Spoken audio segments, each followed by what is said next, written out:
Good evening and welcome back to Almighty Sleep. The Wild West was not a place you could find on any single map, and it was not a time you could pin to any single year, but it was real, rawer and stranger, and more human than any legend has ever managed to capture. Tonight we're going to travel the full length of it, from the ancient peoples who shaped this land across thousands of years, to the outlaws and lawmen who became myths before they were even dead, all the way to the quiet and melancholy moment when the frontier finally closed and America had to reckon with what it had done to get there. So before you get comfortable, take a moment to like the video and subscribe, but only if you genuinely enjoy what I do here. And while you are settling in, tell me where you are listening from tonight and what time it is in your corner of the world. I always love seeing the spread of places that join us for these late-night dives into history. Now dim the lights, maybe let a fan hum in the background, and let us ease into tonight's journey together. The land before the legends. Long before anyone called it the Wild West, long before the first cowboy ever swung a rope or the first sheriff pinned on a badge, this land had a story. It had thousands of years of story, layered into the red rock canyons of the Southwest, and the vast rolling grasslands of the Great Plains, and the dense forests of the Pacific Northwest, like rings in an ancient tree. To understand the Wild West properly, to understand it honestly, you have to begin here, in the deep past, with the people who knew this landscape not as a frontier waiting to be conquered, but as home. The Americas were settled by human beings crossing from Northeast Asia into what is now Alaska, somewhere between 15,000 and 20,000 years ago, possibly earlier. The precise timing is still debated by archaeologists, and the debate gets genuinely heated at conferences, which is its own kind of wonderful. These earliest Americans moved south and east over generations, spreading across two continents, adapting to every kind of environment the land offered. By the time European ships appeared on the Atlantic horizon in the late 1500s, the territory that would eventually become the American West was home to an extraordinary diversity of peoples, each with distinct languages, spiritual traditions, economies, and ways of organizing society. In the southwest, the ancient Puebloans, sometimes called the Anasazi, though many modern descendants prefer other names, had been building remarkable things for centuries. Their cliff dwellings at places like Mesa Verde, in what is now Colorado, and Chaco Canyon, in what is now New Mexico, were not crude shelters, but sophisticated architectural achievements. Chaco Canyon in particular was something extraordinary. By around 900 CE, it had become the center of a vast regional network stretching across hundreds of miles. Great houses rose 4 and 5 stories high. Roads were cut straight across the desert with a precision that still impresses engineers today. Turquoise and shells and pottery moved along these routes in a system of exchange that connected communities across an enormous area. The people who built Chaco were astronomers as well as architects. Certain windows and doorways in their structures aligned precisely with the solstices and equinoxes. They were watching the sky with serious intent, recording its movements, building their calendar into stone. This was not a primitive society scraping by in the desert. This was a civilization with ambitions and a cosmology and a sense of its own place in the universe. By around 1200 CE, the great houses of Chaco had been largely abandoned, likely due to a combination of prolonged drought, social stress, and resource depletion. The descendants of the Chacan people did not vanish. They moved, regrouped, and continued. Their descendants include the Pueblo peoples of today, the Hopi and the Zuni, and the many communities along the Rio Grande, who maintained their cultural traditions, their pottery, their ceremonies, and their agricultural knowledge through everything that followed. Farther south in the desert regions of what is now Arizona, the Hohokam people had developed one of the most sophisticated irrigation systems in pre-Columbian North America. They dug hundreds of miles of canals through the Sonoran Desert, moving water from the Salt and Gila rivers to fields of corn and beans and squash. The scale of this engineering was remarkable. Some of their canal channels were 30 feet wide and 10 feet deep, and the system as a whole watered tens of thousands of acres. Phoenix, Arizona sits today on top of what was once a Hohokam agricultural civilization of genuine complexity. There is something quietly poetic about that. Out on the Great Plains, a different kind of life was taking shape. The plains were home to dozens of nations, including the Lakota Sioux, the Cheyenne, the Comanche, the Arapaho, the Crow, the Blackfoot, and many others. The popular image of the Plains Indian as a mounted buffalo hunter is accurate but incomplete, and it is also historically younger than most people realize. For much of their history, Plains peoples were not primarily nomadic horseback riders. They were semi-sedentary farmers who lived in permanent or semi-permanent villages along river valleys, growing corn and squash and sunflowers, and hunting on foot using sophisticated techniques including driving bison over cliffs, a practice known as a buffalo jump. The horse changed everything on the plains, but we'll get to that in the next chapter.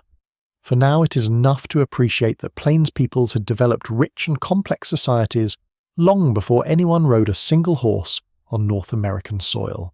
The Mandan and Hidatsa peoples of what is now North Dakota built circular earth lodges that could house 30 or 40 people, and their villages were centers of trade drawing people from hundreds of miles around.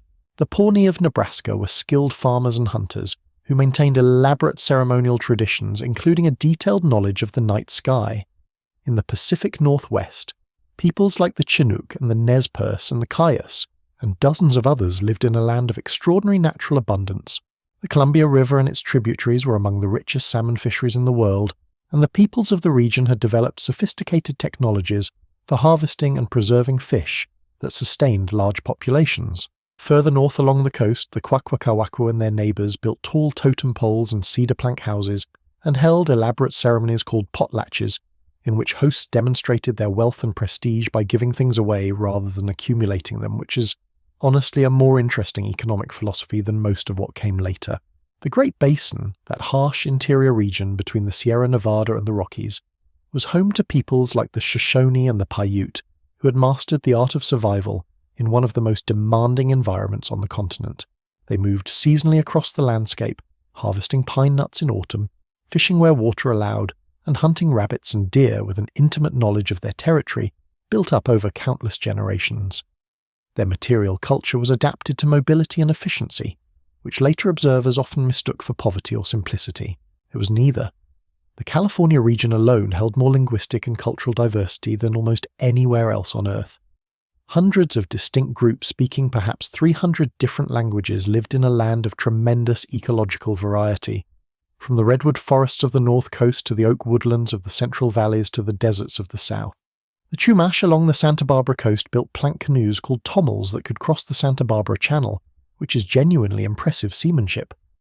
The Ohlone around the San Francisco Bay built extensive shell mounds, some of which still exist today as quiet reminders of the long centuries before missions and gold rushes.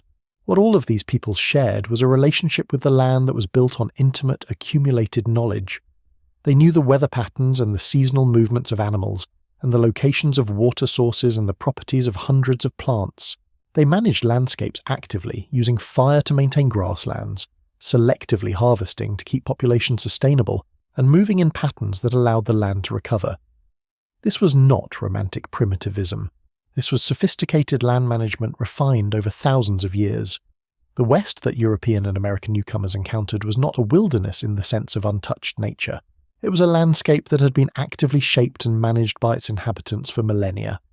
There were also conflicts. Indigenous peoples were not living in some state of perpetual harmony before Europeans arrived. Nations fought each other, competed for territory and resources, formed alliances and broke them, expanded and contracted. The Comanche in particular were in the process of building what historians have called the Comanche Empire across the southern plains in the centuries before major American expansion, a military and economic force of considerable power that dominated an enormous region. The Apache were themselves relative newcomers to the southwest, having migrated south from the north not long before Spanish arrival. The human geography of the West was always in motion, but this complexity, this richness, this diversity of peoples and languages and traditions and achievements is the true foundation of everything that follows. The Wild West of legend is a story that begins in the middle, or even near the end, and forgets everything that came before. Tonight we are starting at the beginning because the story deserves it, and because the people who lived it deserve to be more than a footnote before the cowboys show up. The land was old and peopled and storied before the first European ship ever crossed the Atlantic. That fact matters. It matters for understanding what was gained and what was lost in the centuries of upheaval that followed, and it matters for understanding the Wild West not as an empty stage on which American heroes performed their dramas, but as a place with its own deep history, a place that was someone's home before it was anyone's frontier. Spain's Long Shadow. If you were to ask most people which country has the strongest historical claim to the American Southwest, They would probably say the United States. Some might say Mexico. Very few would say Spain. And yet it is Spain whose shadow falls longest and earliest across the land that would become the Wild West. For nearly 3 centuries before the United States even existed as a nation, Spain was the dominant colonial power across an enormous swath of the western half of the continent, and the marks it left in place names, in architecture, in law, in the cultural fabric of the region are still visible everywhere you look. The Spanish presence in the Americas began in 1492 with Christopher Columbus's famous voyage, and it expanded with breathtaking speed across the Caribbean and into Mexico and Central and South America. By 1519, Hernán Cortés was marching toward Tenochtitlan, the Aztec capital, beginning the conquest that would bring the entire Aztec Empire under Spanish control within 2 years. The speed and brutality of these conquests were enabled by a combination of military technology, including steel weapons and firearms, epidemic disease to which indigenous peoples had no immunity, and strategic alliances with peoples who already resented Aztec domination. From Mexico, which the Spanish called New Spain, explorers pushed northward in search of more wealth. The stories that drove them were extraordinary. There was the legend of the 7 cities of Cibola, supposedly 7 cities built of gold somewhere in the northern desert. There was El Dorado, the Golden Man, the Gilded King whose kingdom was said to gleam. These stories were almost entirely fictional, but they were irresistible to men who had watched Cortés and Pizarro return from conquest with unimaginable riches. If gold existed in Mexico and Peru, perhaps it existed everywhere. In 1540, Francisco Vázquez de Coronado led an expedition northward from Mexico that would eventually cover an enormous area of what is now the American Southwest and Southern Plains. He had an army of several hundred Spanish soldiers and several thousand indigenous allies, and he was looking for Cibola. He found it eventually in the form of Zuni Pueblo villages in what is now New Mexico. They were made of stone and adobe, not gold. You can imagine the disappointment. One of his lieutenants, Hernando de Alvarado, ventured east and became among the first Europeans to see the Rio Grande and to encounter the Pueblo communities along its banks. Another splinter expedition under Garcia López de Cárdenas stumbled upon the Grand Canyon, which they found beautiful but not particularly lucrative. Coronado pressed on onto the Great Plains, following a guide the Spanish called the Turk, who told them of a kingdom called Quivira, somewhere to the northeast where even the common dishes were made of gold. The Turk was leading them on deliberately. Whether he was trying to help his own people by drawing the Spanish away, or simply telling his captors what they wanted to hear, or both, is not entirely clear. Quivira turned out to be a village of grass huts in what is now Kansas. The Turk was executed. Coronado turned around and went home, having found no gold and having left a trail of violence and burned villages across the southwest. The expedition was considered a failure at the time. Coronado returned to Mexico in disgrace. But he had accomplished something significant despite himself. He had mapped enormous stretches of unknown territory, established the first sustained contact between Europeans and dozens of indigenous nations, and demonstrated that the northern lands, while perhaps lacking gold, were real and navigable. Knowledge had been gathered even if no treasure had been found. It took the Spanish another half-century to make a serious attempt at colonizing the northern lands. In 1598, Juan de Oñate led a colonizing expedition into what is now New Mexico, with several hundred settlers and soldiers. He established the first permanent European settlement in what is now the United States west of the Mississippi, predating the English settlements at Jamestown and Plymouth by nearly a decade. The capital was eventually established at Santa Fe in 1610, making it the oldest continuously occupied European-founded capital city in the United States. Santa Fe is still there, still the capital of New Mexico, still arranged around a central plaza in the Spanish colonial fashion, and still genuinely beautiful, which is something. The Spanish colonial project in the southwest was built on 2 intersecting institutions, the Mission and the Presidio. The Mission was a religious establishment run by Franciscan or later Jesuit priests, whose stated purpose was the conversion of indigenous peoples to Christianity. In practice, missions were also labor extraction systems. Indigenous people who came to the missions, sometimes voluntarily, often under pressure or outright coercion, were put to work building, farming, herding livestock and producing goods for the colonial economy. They were subjected to discipline including corporal punishment, prevented from practicing their own religions, and forced to live within the mission's walls under close supervision. disease moved through mission populations with devastating effect, particularly measles and smallpox, to which indigenous peoples had no immunity. The Presidio was a military fort whose purpose was to defend the colonial settlements and enforce Spanish authority. Soldiers at Presidios were often poorly paid, badly supplied, and spread very thin across an enormous territory. The relationship between the military and the missionary was sometimes cooperative and sometimes tense, as each operated under different chains of command and with different priorities. For the Pueblo peoples of New Mexico, Spanish colonization brought enormous disruption. They were taxed in labor and goods, forbidden to practice their ceremonial traditions, and subjected to violence when they resisted. In 1680, the accumulated resentment exploded in the Pueblo Revolt, one of the most successful indigenous uprisings in North American history, led by a Tewa religious leader named Pope from Taos Pueblo. The revolt was coordinated across dozens of separate Pueblo communities, a remarkable organizational achievement given the distances involved and the necessity of secrecy. On August 10th of 1680, the Pueblons rose simultaneously, killing over 400 Spanish colonists and driving the remaining 2,000 out of New Mexico entirely. Santa Fe was abandoned. The Spanish did not return for 12 years. When they did return, they came with a somewhat modified approach, abandoning the most brutal aspects of forced labor and allowing somewhat more space for indigenous religious practice, a pragmatic accommodation to the reality that total suppression was more than their resources could sustain. Now, about the horse.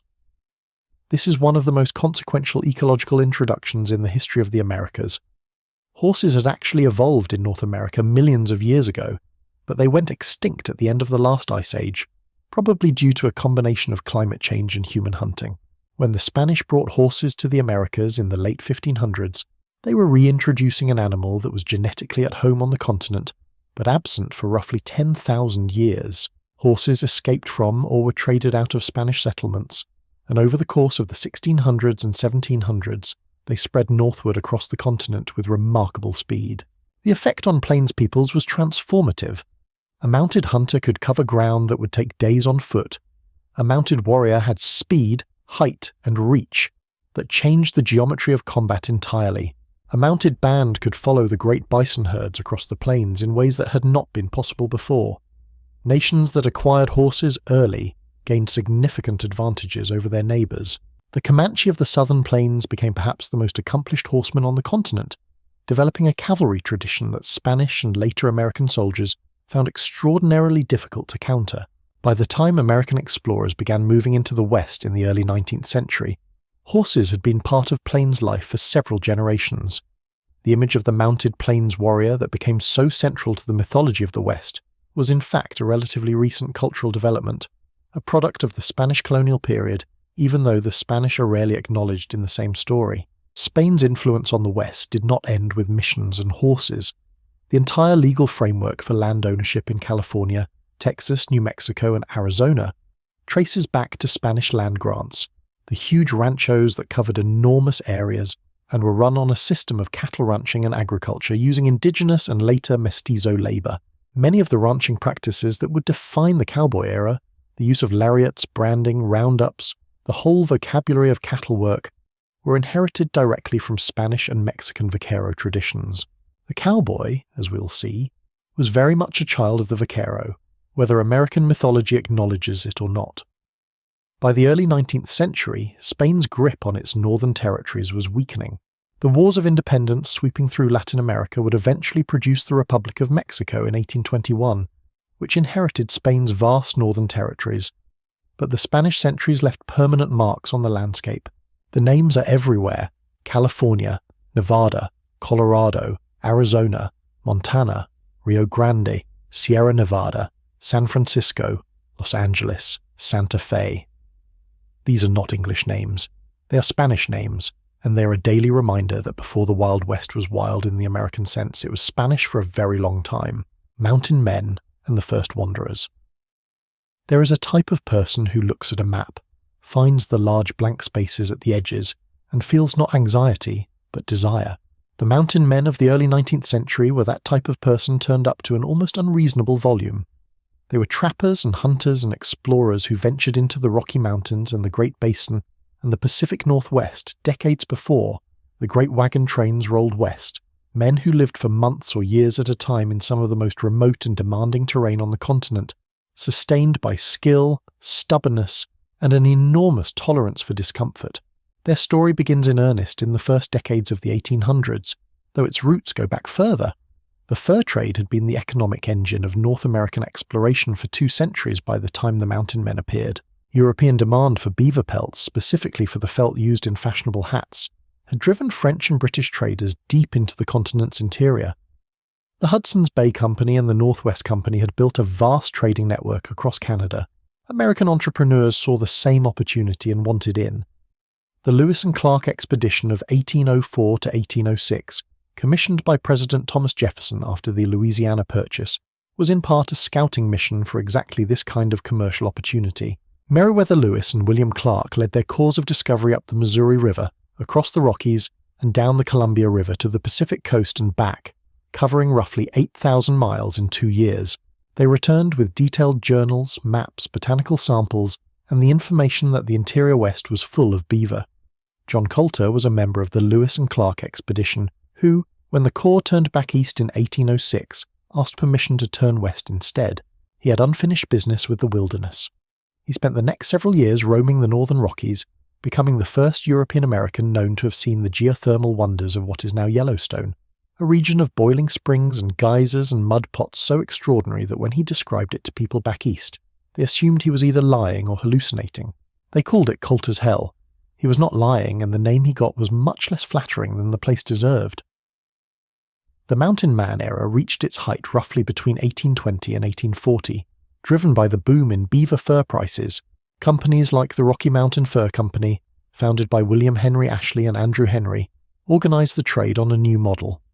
Instead of building fixed trading posts, they arranged annual gatherings called rendezvous, where trappers, traders, and indigenous peoples would meet at a predetermined location in the mountains to exchange furs for supplies, trade goods, and news.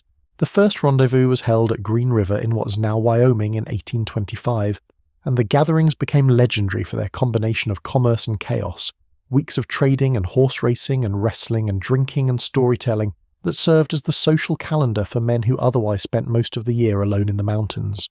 The mountain men themselves were a varied group. Some were American-born, some were French-Canadian, some were of African descent, some were mixed race, and many of them had married into indigenous communities and lived with one foot in each world. Jim Beckwourth, born into slavery in Virginia around 1798, became one of the most celebrated mountain men of his era, spending years living with the Crow Nation, who adopted him as a chief. He later discovered a path through the Sierra Nevada that bears his name, and was used by thousands of emigrants heading to California.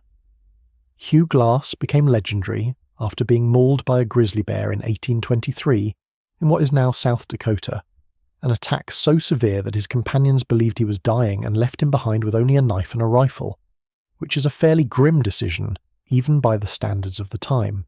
Glass regained consciousness, set his own broken leg, wrapped himself in the bearskin to stave off infection, and crawled and then walked nearly 200 miles to the nearest outpost.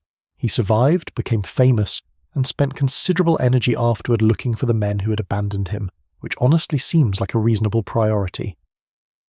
His story was eventually made into a film featuring Leonardo DiCaprio, though the bear attack in the movie was somewhat embellished. The reality was already remarkable enough. Jedediah Smith was perhaps the most extraordinary explorer of the mountain man era. Deeply religious in a way that sat somewhat incongruously with his chosen profession, he carried a Bible through country that had no name in English. He led the first American overland expedition to California in 1826 and 1827, crossing the Mojave Desert and the Sierra Nevada in conditions of extreme hardship.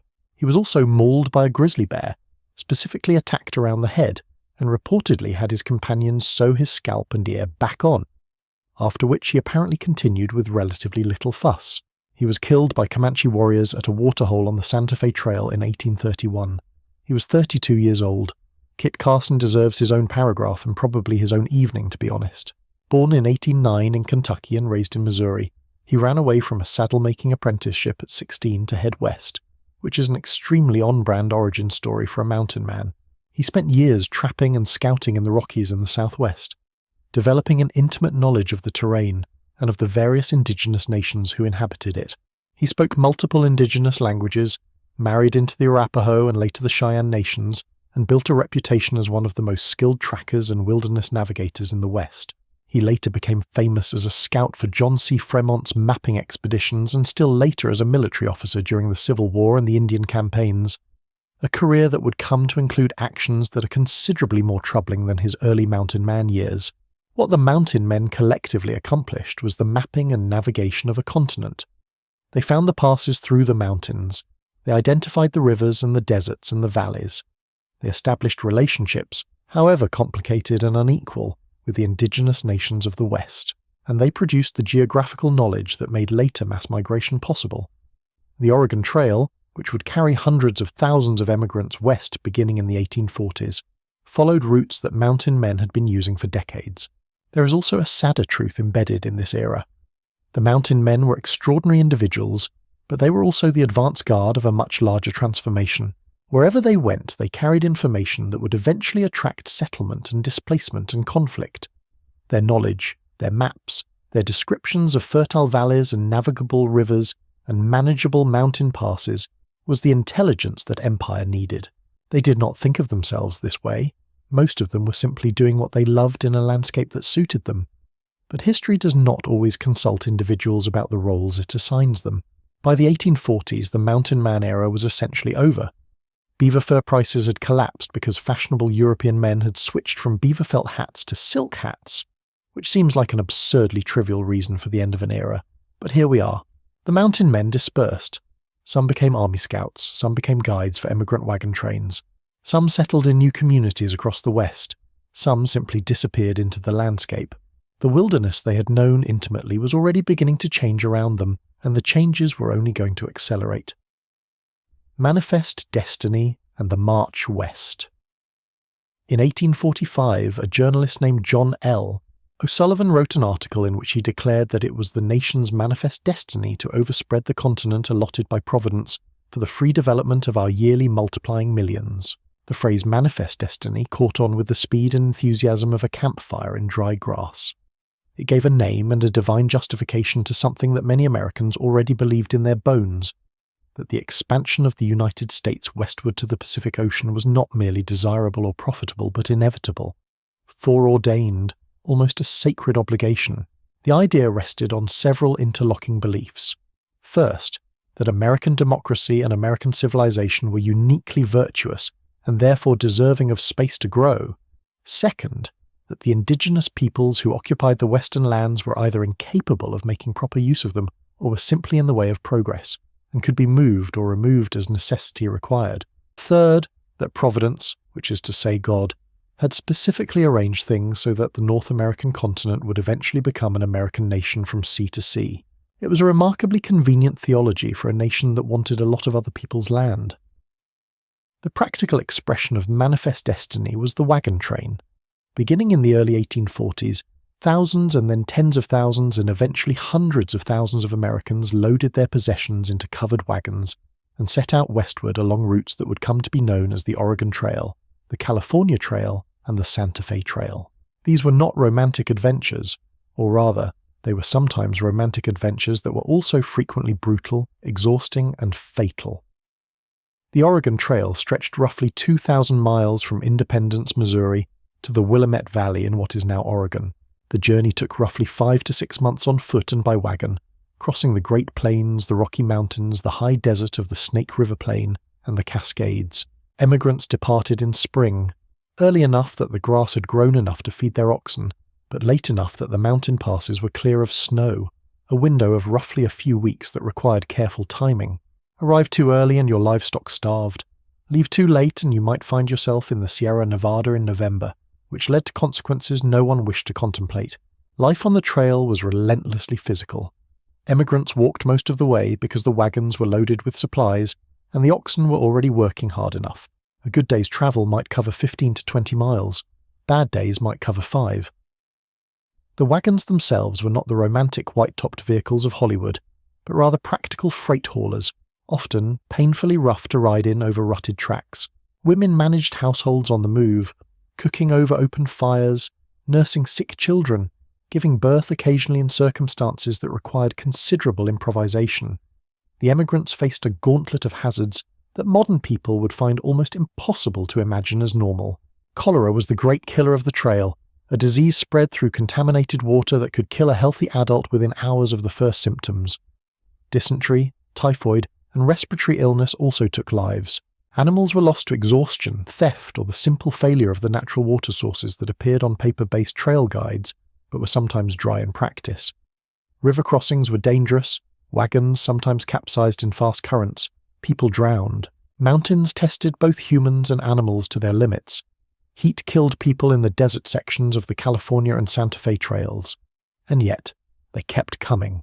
Between 1841 and 1869, when the Transcontinental Railroad was completed, roughly 500,000 people made the overland journey west. The reasons were varied. Some were drawn by the promise of free land in Oregon under the Donation Land Claim Act of 1850. Some were chasing gold in California after 1849. Some were Mormons seeking a place to practice their faith without persecution, following Brigham Young to the Great Salt Lake Basin beginning in 1847. Some were simply restless or desperate, or convinced that somewhere over the next horizon things would be better. The interactions between emigrants and indigenous peoples along the trail were complex, and do not fit neatly into either the hostile attack narrative of Hollywood westerns or the peaceable contact version that earlier generations preferred. The reality is that for most of the trail's history, the majority of encounters between wagon trains and indigenous nations were peaceful. Many tribes traded with emigrants, provided guides and ferrying services across rivers, and sold horses and provisions to travelers who needed them. The Sioux, the Pawnee, the Shoshone, the Bannock, and others all had extensive experience dealing with the steady stream of wagons crossing their territories. But the relationship was never simple, and it deteriorated significantly over time. The continuous stream of emigrant wagons disrupted game patterns, polluted water sources, stripped the timber along river courses, spread disease, and in sheer accumulated impact began to degrade the ecosystems that plains and plateau nations depended on. As the damage accumulated, tensions rose. Raids on wagon trains increased in the early 1850s, and the army began establishing forts along the trail to protect emigrants, which in turn increased military presence in indigenous territory, which increased tension further in the familiar spiral that characterized so much of the frontier. The human cost of the overland migration was not borne only by emigrants. For the indigenous peoples of the regions the trails crossed, the effects were severe and worsening. This is a dimension of the manifest destiny story that the triumphant national narrative tends to skip past quickly, but it is essential. The Oregon and California trails crossed through the heart of territories where people had been living for centuries. The 500,000 emigrants who travelled those routes over 3 decades were not passing through an empty country. They were passing through someone's home, and the passage changed that home, and not for the better.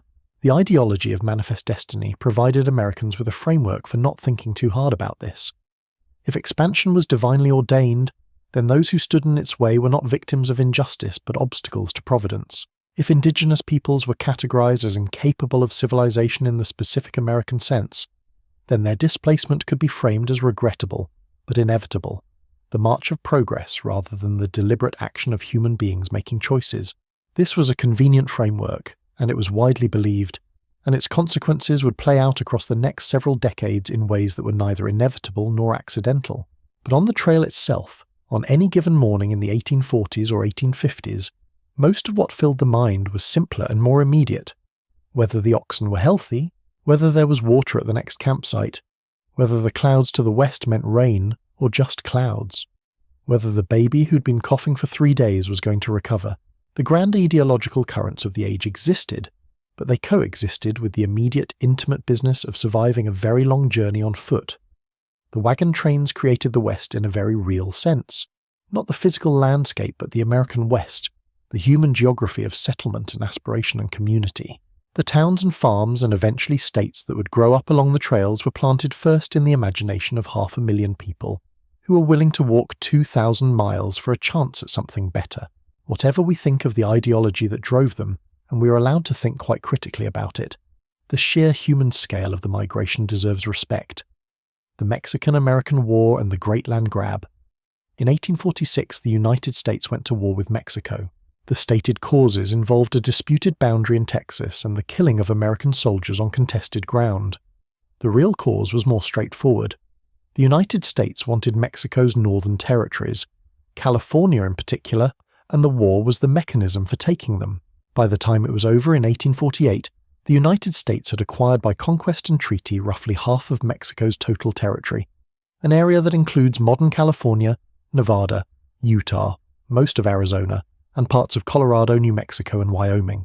It was the largest territorial acquisition in American history outside of the Louisiana Purchase, and it was accomplished through a war that Ulysses S. Grant, who served in it as a young lieutenant, later called one of the most unjust wars ever waged by a stronger nation against a weaker one.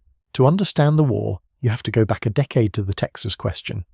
Texas had been part of Mexico, but in 1836 American settlers who had moved into the region rose in rebellion and declared the independent Republic of Texas. The story of that rebellion is dominated by the Battle of the Alamo, a 13-day siege in San Antonio in which roughly 180 Texan defenders were killed after refusing to surrender to General Santa Anna's army of several thousand Mexican soldiers. The Alamo became an enduring symbol of Texas independence, though the full complexity of who was fighting for what tends to get simplified in the telling. Texas existed as an independent republic for nearly 10 years before being annexed by the United States in 1845, an act that Mexico considered a violation of international agreements and a provocation. President James K. Polk, a committed believer in manifest destiny, was looking for a reason to go further. He sent General Zachary Taylor with an army to the Rio Grande, the river that the United States claimed as the southern boundary of Texas, though Mexico insisted the boundary was the Nueces River, about 150 miles to the north. When Mexican soldiers crossed the Rio Grande and clashed with Taylor's troops, Polk went to Congress with a message declaring that American blood had been shed on American soil, a claim that depended entirely on which version of the boundary you accepted. Congress declared war. It was not universally popular. A young Illinois congressman named Abraham Lincoln challenged the Polk administration to show him the exact spot on the map where American blood had been shed on American soil, a question the administration deflected with skill. The philosopher Henry David Thoreau went to jail rather than pay taxes that would fund the war, and wrote an essay called Civil Disobedience about the experience that became influential far beyond its immediate occasion. The war itself went badly for Mexico despite the courage of its soldiers. American forces won a string of victories, moving through northern Mexico under General Taylor and simultaneously launching expeditions that seized California and New Mexico.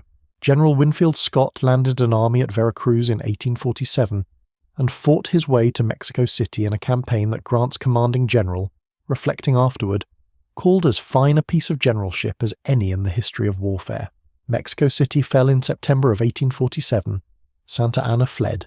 Mexico had lost. The Treaty of Guadalupe Hidalgo, signed in February of 1848, transferred roughly 525,000 square miles of Mexican territory to the United States in exchange for $15 million, which works out to roughly $28 per square mile, which is not a negotiating triumph for Mexico. The treaty also guaranteed the rights of the roughly 80,000 Mexican citizens who now found themselves living inside the United States rather than Mexico, promising them citizenship and protection of their property and cultural rights. These guarantees were honoured partially at best and ignored entirely in many cases. The timing of the treaty carried an irony that history appears to have arranged specifically to make a point. Gold had been discovered at Sutter's Mill in California on January 24th of 1848, 9 days before the treaty was signed. The men in the negotiating rooms in Mexico City did not yet know about it. The transfer of California, it turned out, included one of the richest gold deposits ever found. Mexico lost the most valuable real estate in North America for $15 million and a set of treaty guarantees that were barely worth the paper they were written on. For the peoples who'd been living in the southwestern California before any of this, the transfer of sovereignty from Mexico to the United States often made things worse rather than better. The ranching families who held land grants under Mexican law found their titles challenged in American courts that were slow, expensive, and frequently hostile. Many lost their lands to legal costs, fraudulent claims, and outright dispossession. The indigenous peoples of California faced what amounted to a genocide in the years following American acquisition, a wave of violence and starvation and forced removal that reduced the indigenous population of California from perhaps 150,000 in 1848 to roughly 30,000 by 1870. This is not a metaphor or an exaggeration. It is what happened. The Mexican-American War also widened the debate over slavery in ways that would eventually tear the country apart. The question of whether slavery would be permitted in the newly acquired territories became immediately contentious, with northern politicians attempting to bar slavery from the new lands through measures like the Wilmot Proviso, and southern politicians insisting on equal rights to bring their human property west. This conflict, unresolved by the war itself, contributed directly to the political crisis of the 1850s and ultimately to the Civil War. Manifest Destiny, it turned out, did not come without costs, and some of those costs were paid not in the West but in the blood-soaked fields of Virginia and Tennessee and Georgia. The war with Mexico created the West as a legal and political entity.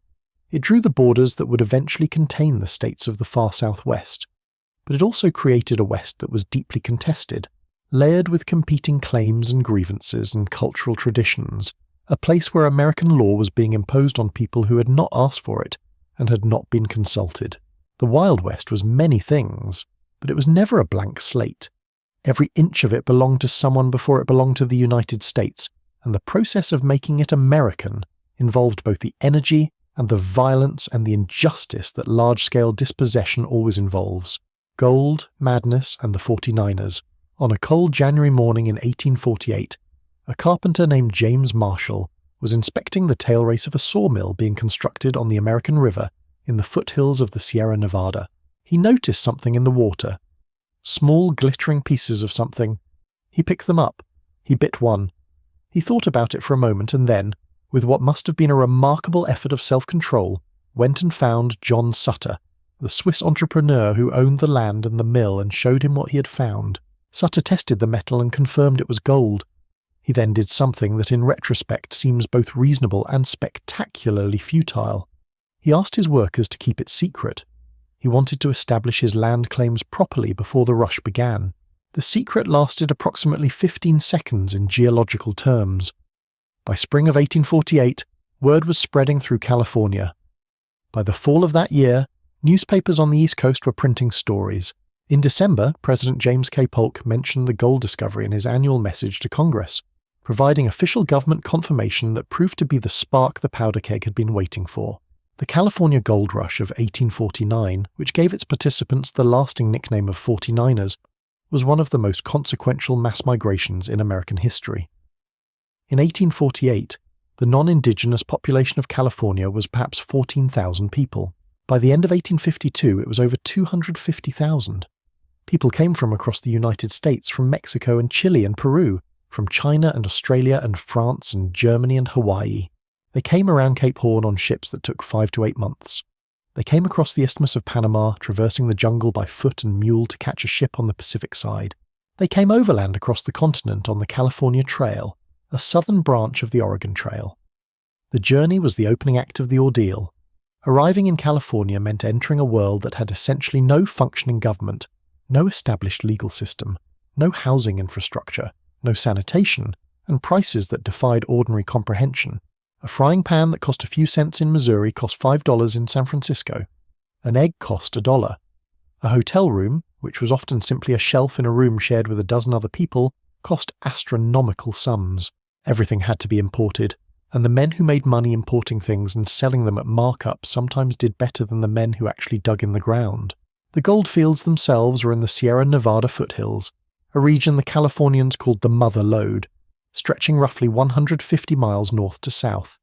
The miners, called placer miners, because they worked the alluvial deposits where gold had washed down from the mountains and settled in stream beds, used techniques ranging from the simple pan, swirling gravel and water until the heavy gold settled, to sluice boxes, rocker cradles, and eventually the hydraulic mining that blasted entire hillsides with high-pressure water jets and was ecologically catastrophic. Life in the mining camps was uncomfortable in ways that strains language to describe properly. The camps were overwhelmingly male, which meant a near-total absence of the domestic infrastructure that Victorian society associated with women. Cooking was often terrible, laundry was rare, disease was pervasive, and the combination of boredom, frustration, and proximity to alcohol created conditions in which violence was common. Murders, thefts, and assaults were everyday occurrences. Without formal courts or law enforcement for most of the rush's early years, miners sometimes organized their own justice in the form of miners' courts that could pronounce a verdict and carry out a punishment within the same afternoon, which at least had the virtue of efficiency if not always of accuracy. Gambling was the great recreation. Saloons and gambling houses proliferated in the mining towns with a speed that suggests considerable experience with human nature. Faro was the most popular card game, a simple enough system that miners with no particular skill at cards could lose their week's earnings in an evening, which many of them did repeatedly. The women who did come to California during the gold rush were outnumbered by men perhaps 10 or 20 to 1, and many of those who came found their most profitable occupation in the service industries that served miners, running boarding houses, cooking, laundry, and yes, working in the brothels that were a fixture of every substantial mining camp. The social diversity of the gold rush was remarkable and fraught. The 49ers included people from dozens of nations and ethnicities, and the interactions among them were shaped by the racial hierarchies of the era. Chilean and Mexican miners who had actual mining expertise, particularly with the techniques of placer mining, found that expertise dismissed in favor of their exclusion from the best claims by Anglo-American miners who organized violently against foreign competition. The foreign miners' tax of 1850 targeted specifically the non-Anglo immigrants who had as much legal right to mine as anyone else. Chinese immigrants faced particular hostility. The first significant wave of Chinese immigrants came to California during the gold rush, initially tolerated when labor was scarce but increasingly targeted as competition intensified. The same foreign miners' tax was regularly applied against Chinese miners even after it was theoretically repealed, and violence against Chinese immigrants was depressingly common. The racial prejudice that Chinese immigrants encountered in the gold fields would intensify in subsequent decades, culminating eventually in the Chinese Exclusion Act of 1882, the first law in American history to restrict immigration based on race and nationality. The indigenous peoples of California suffered most of all during the gold rush years.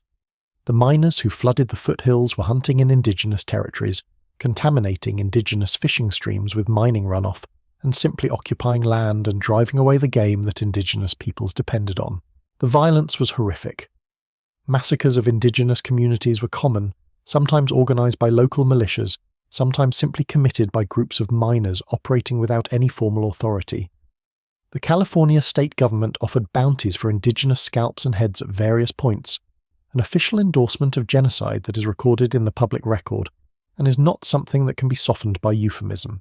The economic effects of the gold rush extended far beyond California. The injection of enormous quantities of gold into the American economy stimulated growth across the country.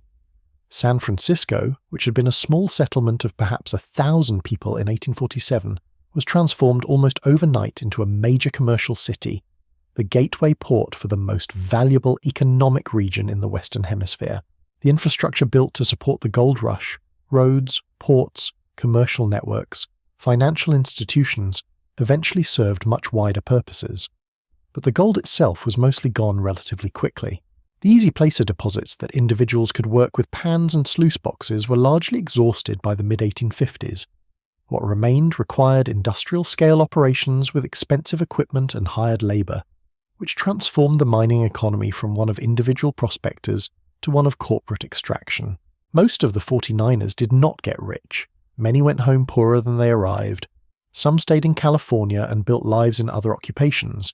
The ones who consistently made money were often the ones selling picks and shovels and eggs and frying pans, a lesson that has not been lost on subsequent generations of entrepreneurs.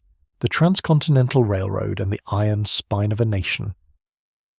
In 1862, while the Civil War was being fought in the East, President Abraham Lincoln signed the Pacific Railroad Act, authorizing the construction of a railroad linking the Missouri River to the Pacific coast.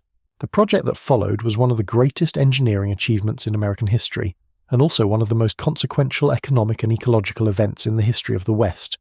A transformation so total that when it was complete, the West that had existed before was simply gone, replaced by something new and faster and louder, and deeply connected to markets and capital that the old frontier could never have imagined. Two companies were given the contract, and the implicit competition between them became one of the driving forces of the project. The Union Pacific would build westward from Omaha, Nebraska. The Central Pacific would build eastward from Sacramento, California. Each company would receive generous land grants and government bonds for every mile of track laid, which created a powerful incentive to lay track as fast as possible. a race that would become one of the great logistical spectacles of the 19th century. The Union Pacific faced the challenge of building across the Great Plains and through the rugged terrain of Wyoming, Utah, and Nevada. The work began slowly during the war years and accelerated dramatically after 1865, when thousands of Civil War veterans, both Union and Confederate, were added to the workforce alongside large numbers of recently freed African American workers and Irish immigrants. The superintendent of construction for the Union Pacific was a man named General Grenville Dodge, a capable engineer and an absolute taskmaster, and the chief construction foreman was Jack Casement, who stood 5 feet 4 inches tall and ruled his work gangs with an energy that people considerably larger found impressive. The Central Pacific's workforce was predominantly Chinese. In 1865, the company was having trouble keeping workers, who kept leaving for Nevada's silver mines whenever pay disputes arose, and Superintendent of Construction Charles Crocker proposed hiring Chinese labourers. His fellow executives were sceptical on frankly racist grounds, but Crocker tried it, and the Chinese workers proved so skilled, so disciplined, and so willing to tackle the most dangerous assignments that the Central Pacific eventually employed 10,000 to 12,000 Chinese men, roughly 80 to 90% of its total workforce. The Chinese workers on the Central Pacific faced conditions that were among the most dangerous in the history of American labor. They blasted tunnels through the granite of the Sierra Nevada using black powder and later nitroglycerin, a substance so unstable that it sometimes detonated without warning, killing without warning. They were lowered down cliff faces in wicker baskets to drill holes for explosives in places where scaffolding was impossible. During the winter of 1866 and 67, they worked in tunnels under 40 feet of snow while avalanches swept across the surface above them, and some of their number were not found until the spring thaw. They were paid $26 to $35 per month, roughly 2/3 of what white workers earned for the same work, and they provided their own food, which was actually often healthier than the beef and beans the Union Pacific's workers ate, which is perhaps why the Central Pacific had lower rates of scurvy. The Central Pacific's great engineering challenge was the Sierra Nevada. The mountains rise steeply from the Sacramento Valley floor, and the passes through them are high and narrow and full of granite. Getting a railroad over the Sierras required tunneling through solid rock, building snow sheds to protect the tracks from winter slides, and engineering grades that locomotives of the era could actually manage. The summit tunnel, at 7,017 feet elevation, required about a year of work and 1,600 feet of blasting through solid granite. Progress was sometimes measured in inches per day. Once through the mountains, the Central Pacific's progress across Nevada and Utah was spectacularly fast. On the flatter terrain, track gangs could lay several miles per day. In April of 1869, with the two lines approaching each other in Utah and Company Pride fully engaged in the race, the Central Pacific set a world record of 10 miles and 56 feet of track in a single day, a feat that required the precisely coordinated labor of hundreds of men working at maximum pace for 12 straight hours. The two lines met at Promontory Summit in northern Utah on May 10th of 1869. The ceremony featured a golden spike, several ceremonial sledgehammer blows that were connected telegraphically to cities across the country, so that the strikes could be announced simultaneously, some champagne, and considerable self-congratulation. Leland Stanford, one of the Central Pacific's owners, who would later found Stanford University with some of the money he made from the railroad, swung the ceremonial hammer and missed the spike on his first attempt, which the telegraph operator recorded faithfully for history. The completion of the Transcontinental Railroad changed the West with a speed and thoroughness that nothing before it had matched. A journey from New York to San Francisco that had taken months by sea or wagon now took roughly a week by rail. The cost of shipping goods across the continent dropped dramatically.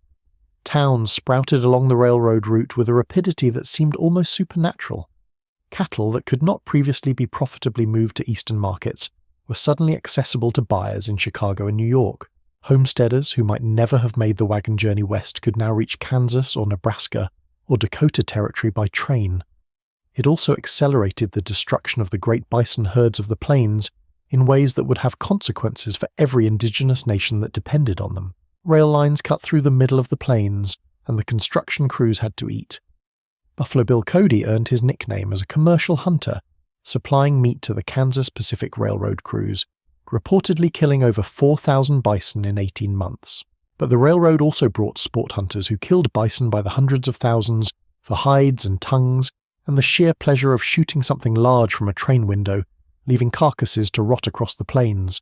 By the 1880s, the bison that had numbered somewhere between 30 and 60 million animals at mid-century were reduced to a few hundred survivors.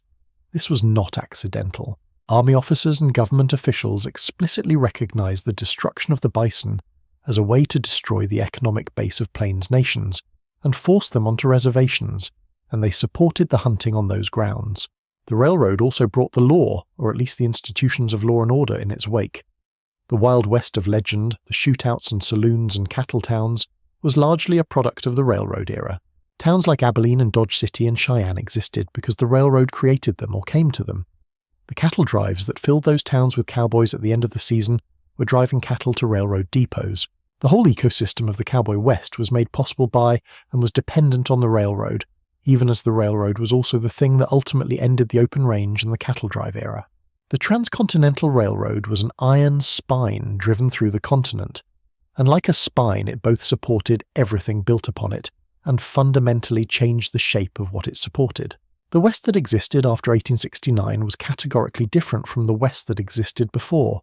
Faster, more connected, more economically integrated, and in many ways more violent in the short term, as the pace of displacement and dispossession accelerated to match the new speed of commerce. The wilderness that mountain men had spent careers mapping was now crossable in a week. The frontier was not yet closed, but the clock was running. The Plains Wars and the destruction of the Buffalo Nations. What is sometimes called the Indian Wars and what might more accurately be called the long American campaign of dispossession against the indigenous peoples of the West was not a single conflict or a series of discrete battles. It was a decades-long process of attrition, negotiation, treaty violation, military force, economic destruction, and cultural assault that played out across the entire western half of the continent from roughly the 1840s through the 1890s. It was not a war in the conventional sense because one side was an organized national military apparatus, and the other side was a collection of distinct nations fighting independently, defending their specific homelands against a common threat without a unified command or a coherent strategy. And it ended not with a peace treaty but with the effective conquest of a continent. To tell this story properly would require many evenings. Tonight we will focus on the Great Plains, where the conflict reached its most dramatic and most devastating expression, and where the names and stories that became central to the mythology of the West were forged. The Plains nations in the mid-19th century were among the most militarily capable peoples on the continent. A generation or two of horsemanship had produced warriors who were arguably the finest light cavalry in the world, capable of riding at full gallop, hanging off the side of their horse to present minimum target area, and firing arrows or firearms with accuracy. Comanche warriors in particular were famous for their horsemanship in terms that experienced soldiers found genuinely impressive rather than patronizing. The Lakota Sioux, spread across the northern plains, were a formidable military and political confederacy of considerable sophistication.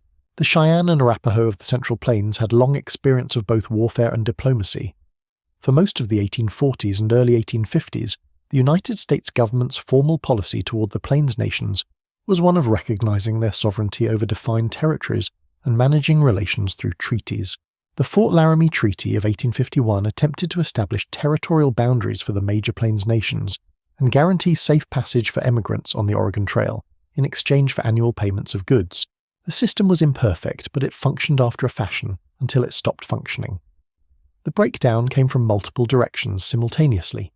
The emigrant traffic on the trails kept increasing, and its impact on game and vegetation kept accumulating.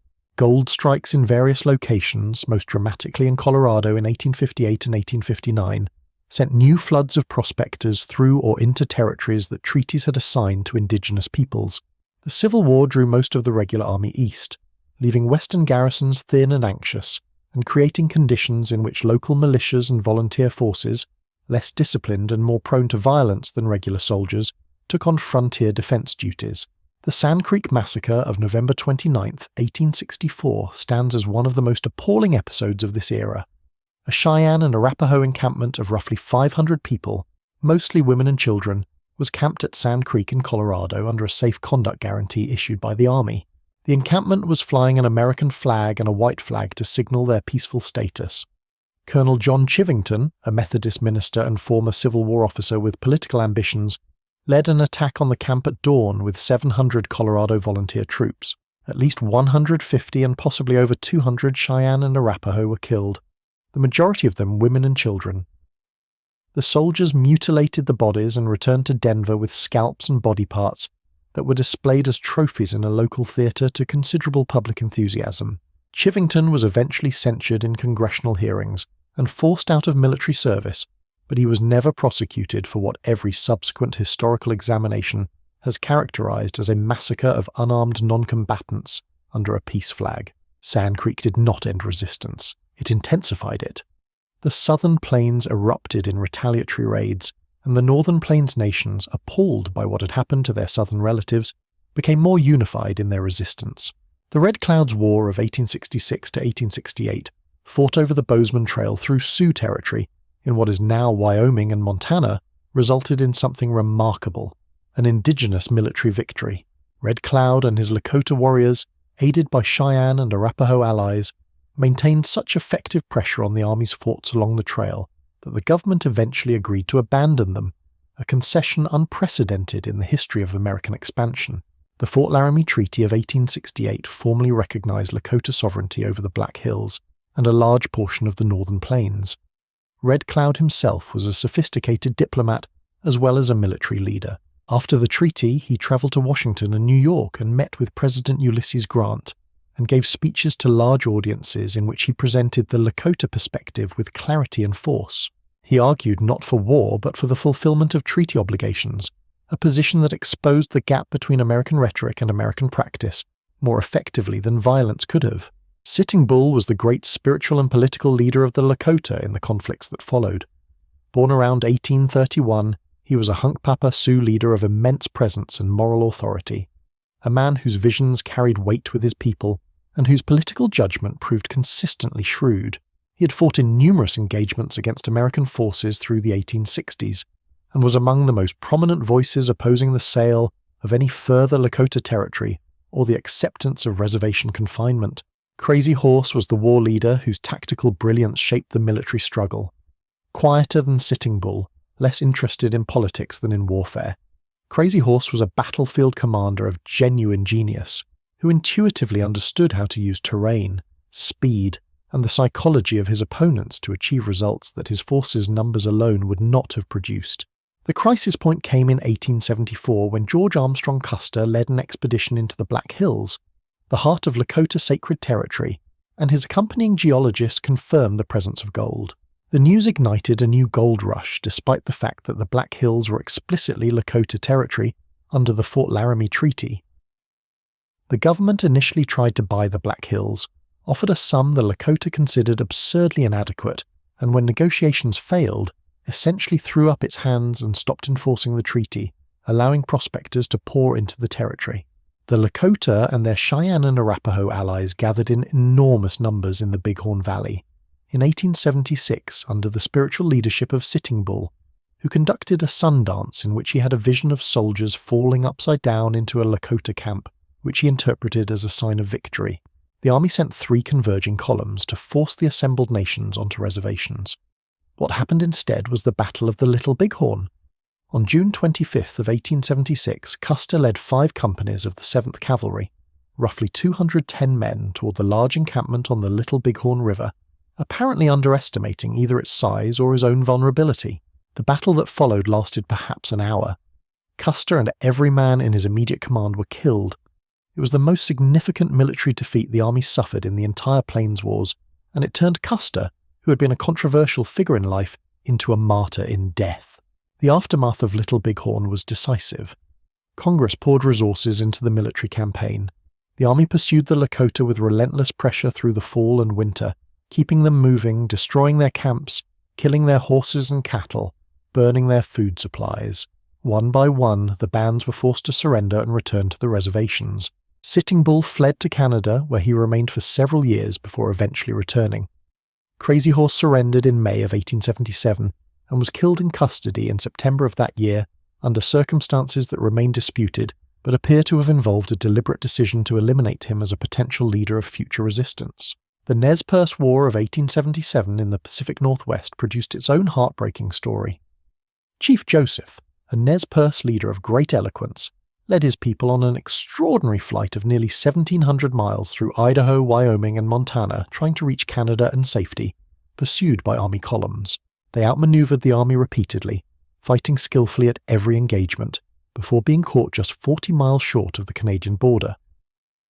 Joseph's surrender speech, or rather the version recorded and likely embellished by a newspaper reporter, contains the phrase from where the sun now stands, "I will fight no more forever," which has become one of the most quoted statements of the entire era, because it captures something true about the exhaustion and the grief of that moment, even if the exact words may not have been precisely those. In the Southwest, the Apache resistance under leaders including Cochise and later Geronimo extended the military conflict into the 1880s. The Apache were extraordinarily skilled guerrilla fighters, operating in the most demanding desert terrain in North America, and the army found them nearly impossible to corner by conventional means.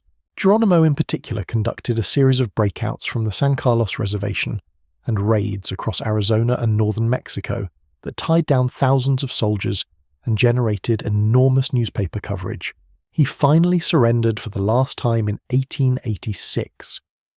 Even after surrender, he remained a celebrity of a sort, appearing at the St. Louis World's Fair in 1904, riding in Theodore Roosevelt's inaugural parade in 1905, and dictating his autobiography before his death in 1909. He never got to go home to Arizona. The final act came in the winter of 1890 at Wounded Knee Creek in South Dakota, and we will return to it when we discuss the closing of the frontier. For now, it is enough to say that what happened to the Plains nations and to indigenous peoples across the West was not an unfortunate side effect of progress. It was the deliberate, sustained, organized destruction of peoples and ways of life, carried out through military force, economic strangulation, cultural suppression, and the violation of legal agreements. The fact that it is sometimes spoken of in the passive voice, that the buffalo were gone, that the old ways disappeared, that the Indians were settled on reservations, obscures the agency behind these events. These were things that people chose to do. They had other choices. They made these ones: cowboys, cattle drives, and the open range. Here is something that tends to surprise people the first time they encounter it. The American cowboy, that icon of frontier independence and rugged Anglo-American individualism, was largely Mexican in origin. The skills, the vocabulary, the equipment, and the techniques of the cattle industry were inherited almost entirely from the vaqueros of Mexico, who had been developing the traditions of horseback cattle herding for 3 centuries before the first Texas rancher arrived on the scene. The word lasso comes from the Spanish lazo. The word ranch comes from rancho. Rodeo comes from rodea. Chaps come from chaparreras. Even the 10-gallon hat has disputed origins that some trace to the Spanish sombrero and the word galon, meaning braid. The cowboy is in many ways a gringo vaquero, which is not to diminish him, but to put him in his actual historical context. The cattle industry in Texas had deep roots going back to the Spanish missions of the 1700s, which kept large herds of longhorn cattle ranging free across the Texas landscape. During the Civil War, with most Texas men away fighting, the cattle multiplied on the range without much human management, and by 1865 there were an estimated 5 million longhorn cattle in Texas, with essentially no market for them. In the Midwest and East, beef prices were high. The problem was getting the cattle there. The solution was the cattle drive. Starting in the late 1860s, Texas ranchers began organizing drives of tens of thousands of cattle, northward to railroad depots in Kansas from which they could be shipped to Chicago and the eastern markets. The first great cattle trail was the Chisholm Trail, named after Jesse Chisholm, a mixed-blood Cherokee and Scottish trader, and it ran roughly 800 miles from South Texas through Oklahoma to Abilene, Kansas, where the Kansas Pacific Railroad had established a shipping facility specifically to take advantage of the cattle trade. The cowboys who drove the cattle north were a diverse lot, considerably more diverse than Hollywood has generally shown. Historians estimate that somewhere between a quarter and a third of all cowboys on the cattle drives of the 1870s and 1880s were black, many of them former slaves or the sons of slaves who had moved to Texas after the Civil War and found that their agricultural skills transferred to cattle work. Mexican vaqueros made up another significant portion, bringing with them the expertise that made the whole industry possible. Native American cowboys also worked the drives, as did a smaller number of recent European immigrants, The work itself was brutal and not glamorous in any way that the word glamour was originally intended to convey. A cattle drive from South Texas to Abilene or Dodge City took roughly 3 months, covering perhaps 10 to 15 miles per day, which is a pace set by the cattle, rather than by the cowboys, and which is not fast. The cowboys rode all day in dust and heat, chasing strays, keeping the herd from stampeding, watching for predators, and crossing rivers that were unpredictable and occasionally deadly. At night they slept on the ground in shifts, with some men always awake riding night herd to keep the cattle calm. A typical trail drive might employ 8 to 15 cowboys for every 1,000 cattle, plus a trail boss, a cook, a horse wrangler who managed the remuda of spare horses, and occasionally a horse-drawn supply wagon. The cook was arguably the most important member of the crew. A good cook on a cattle drive was treasured beyond measure. A bad cook was a misery that could affect the performance of the entire outfit, and cowboys felt entitled to complain about bad cooking in terms that were among the most colourful in the English language. The trail boss carried the responsibility for the whole operation, making decisions about route and pace, managing relations with landowners and indigenous peoples whose territories the drive crossed, negotiating the sale of the herd at the destination, and keeping the crew functional through months of hard work and close quarters. Trail bosses tended to be experienced men in their 30s or 40s, and their authority was nearly absolute because on a cattle drive there was no time for committee meetings. Stampedes were the constant dread of the drive. Longhorn cattle were nervous, excitable animals, and a sudden noise or movement could set an entire herd of thousands running at night in the dark with no predictable direction, trampling anything in the way. Cowboys who fell from their horses during a stampede at night rarely survived. The technique for stopping a stampede was to ride hard to the front of the herd and gradually turn the lead animals in a wide circle, bringing the whole mass of cattle around on itself until it was turning rather than running, which required considerable courage and horsemanship in the dark. Crossing rivers was another set piece of danger. The Red River, the Arkansas, the Cimarron all presented their own challenges. Rivers ran high in spring and early summer, when many drives were crossing, and the cattle, which swam reasonably well, could be turned by a strong current into confused masses that drowned each other. Cowboys swam their horses alongside the herd, keeping the lead animals oriented, shouting and splashing to maintain direction. Getting 2,000 cattle across a river in flood was an event that old cowboys remembered specifically and in detail for the rest of their lives. The destination was usually one of the Kansas cattle towns, Abilene first, then Wichita, then Dodge City. These towns existed almost entirely to serve the cattle trade, offering the cowboys at the end of a long drive exactly what tired, dusty, temporarily cash-rich young men have always wanted, which is whiskey, food that someone else cooked, gambling, music, and female company. The cattle towns also offered churches, schools, newspapers, and the beginnings of settled civic life, which coexisted with the wildness in ways that were often uneasy. The economics of the cattle trade were spectacular during the boom years of the 1870s and early 1880s. A Texas Longhorn that might be worth $3 to $4 in San Antonio could sell for $25 to $40 in Kansas, enough margin to make rich men of ranchers who had started with nothing but open range and ambition. The Great Plains offered what appeared to be unlimited free grass, the result of millions of years of bison grazing that had created a grassland ecosystem of extraordinary productivity. The ranchers who moved north out of Texas to establish ranches on the northern plains in the 1870s and early 1880s were convinced they had found an inexhaustible resource. They had not. The winter of 1886 to 1887, sometimes called the Great Die-Up, was the catastrophe that ended the open range era. A summer drought had left the grass thin and the water sources low. An early blizzard in November was followed by weeks of temperatures that dropped to 50 below zero in some areas, storms that lasted for days, and snow so deep that cattle could not reach the grass beneath it. When spring arrived, ranchers rode their ranges to find dead cattle piled in draws and against fence lines, herds reduced by 50, 60, 70% in a single winter. The open-range cattle industry never fully recovered. The cowboy, as a cultural figure, outlasted the cattle drives by a century and is still going.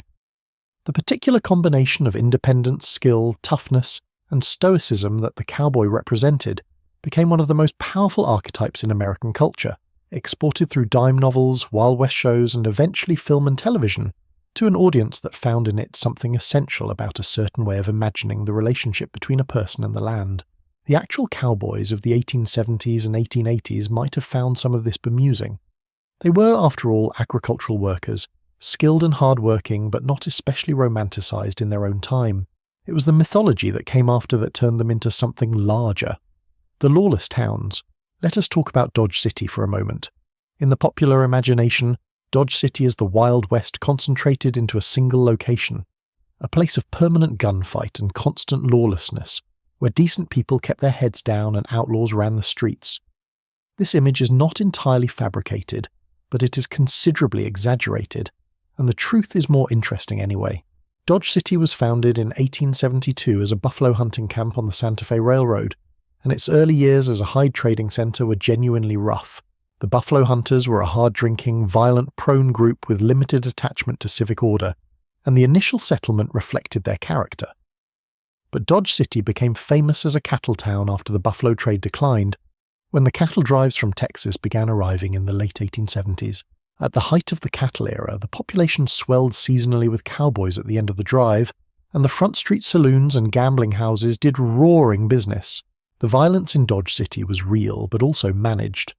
The town had law enforcement, which is sometimes forgotten in the legend. Wyatt Earp served as assistant city marshal in Dodge from 1876 to 1879. Bat Masterson served as county sheriff. There was a municipal code and a system of fines. The famous deadline was actually a real institution, a line, roughly the railroad tracks, above which firearms were to be checked and below which cowboys could do more or less as they pleased. This was practical management of the seasonal influx of young men with guns and money, not an absence of order. The actual murder rate in Dodge City during its wildest years was perhaps 5 or 6 homicides per year, which is considerably less than the impression created by Hollywood, but which in a town of roughly 1,000 permanent residents does represent a notably elevated rate. Most killings in Dodge City and in other cattle towns arose not from random violence, but from specific disputes, often involving alcohol, gambling debts, or romantic complications, the eternal triangle of human conflict. Abilene was the first of the great Kansas cattle towns, and its wild period is closely associated with Wild Bill Hickok, who served as town marshal in 1871. Abilene during the cattle season was a riotous place, with more saloons and gambling houses than churches, and Hickok's approach to law enforcement was direct and personal. He was a genuinely dangerous man, known throughout the West as a shootist of exceptional ability, and his presence in Abilene was enough to keep most potential troublemakers cautious. But Abilene's cattle trade era ended quickly when local farmers, tired of their crops being trampled by longhorns, persuaded the town to stop receiving cattle drives. The lesson was that the cattle towns were never purely lawless frontiers. They were places where economic interests and community values competed and negotiated. Deadwood, in the Black Hills of Dakota Territory, had a different character from the Kansas cattle towns. It was a gold mining camp, which meant it attracted a different kind of population. Miners, merchants, gamblers, and the various parasitic industries that followed them. Deadwood sprang up in 1876 in violation of the Fort Laramie Treaty, on land that legally belonged to the Lakota Sioux, a circumstance that the federal government chose to ignore because gold was involved. The early Deadwood of 1876 and 1877 had virtually no formal government, no courts, no recognized law enforcement. Justice was dispensed by miners' committees when it was dispensed at all.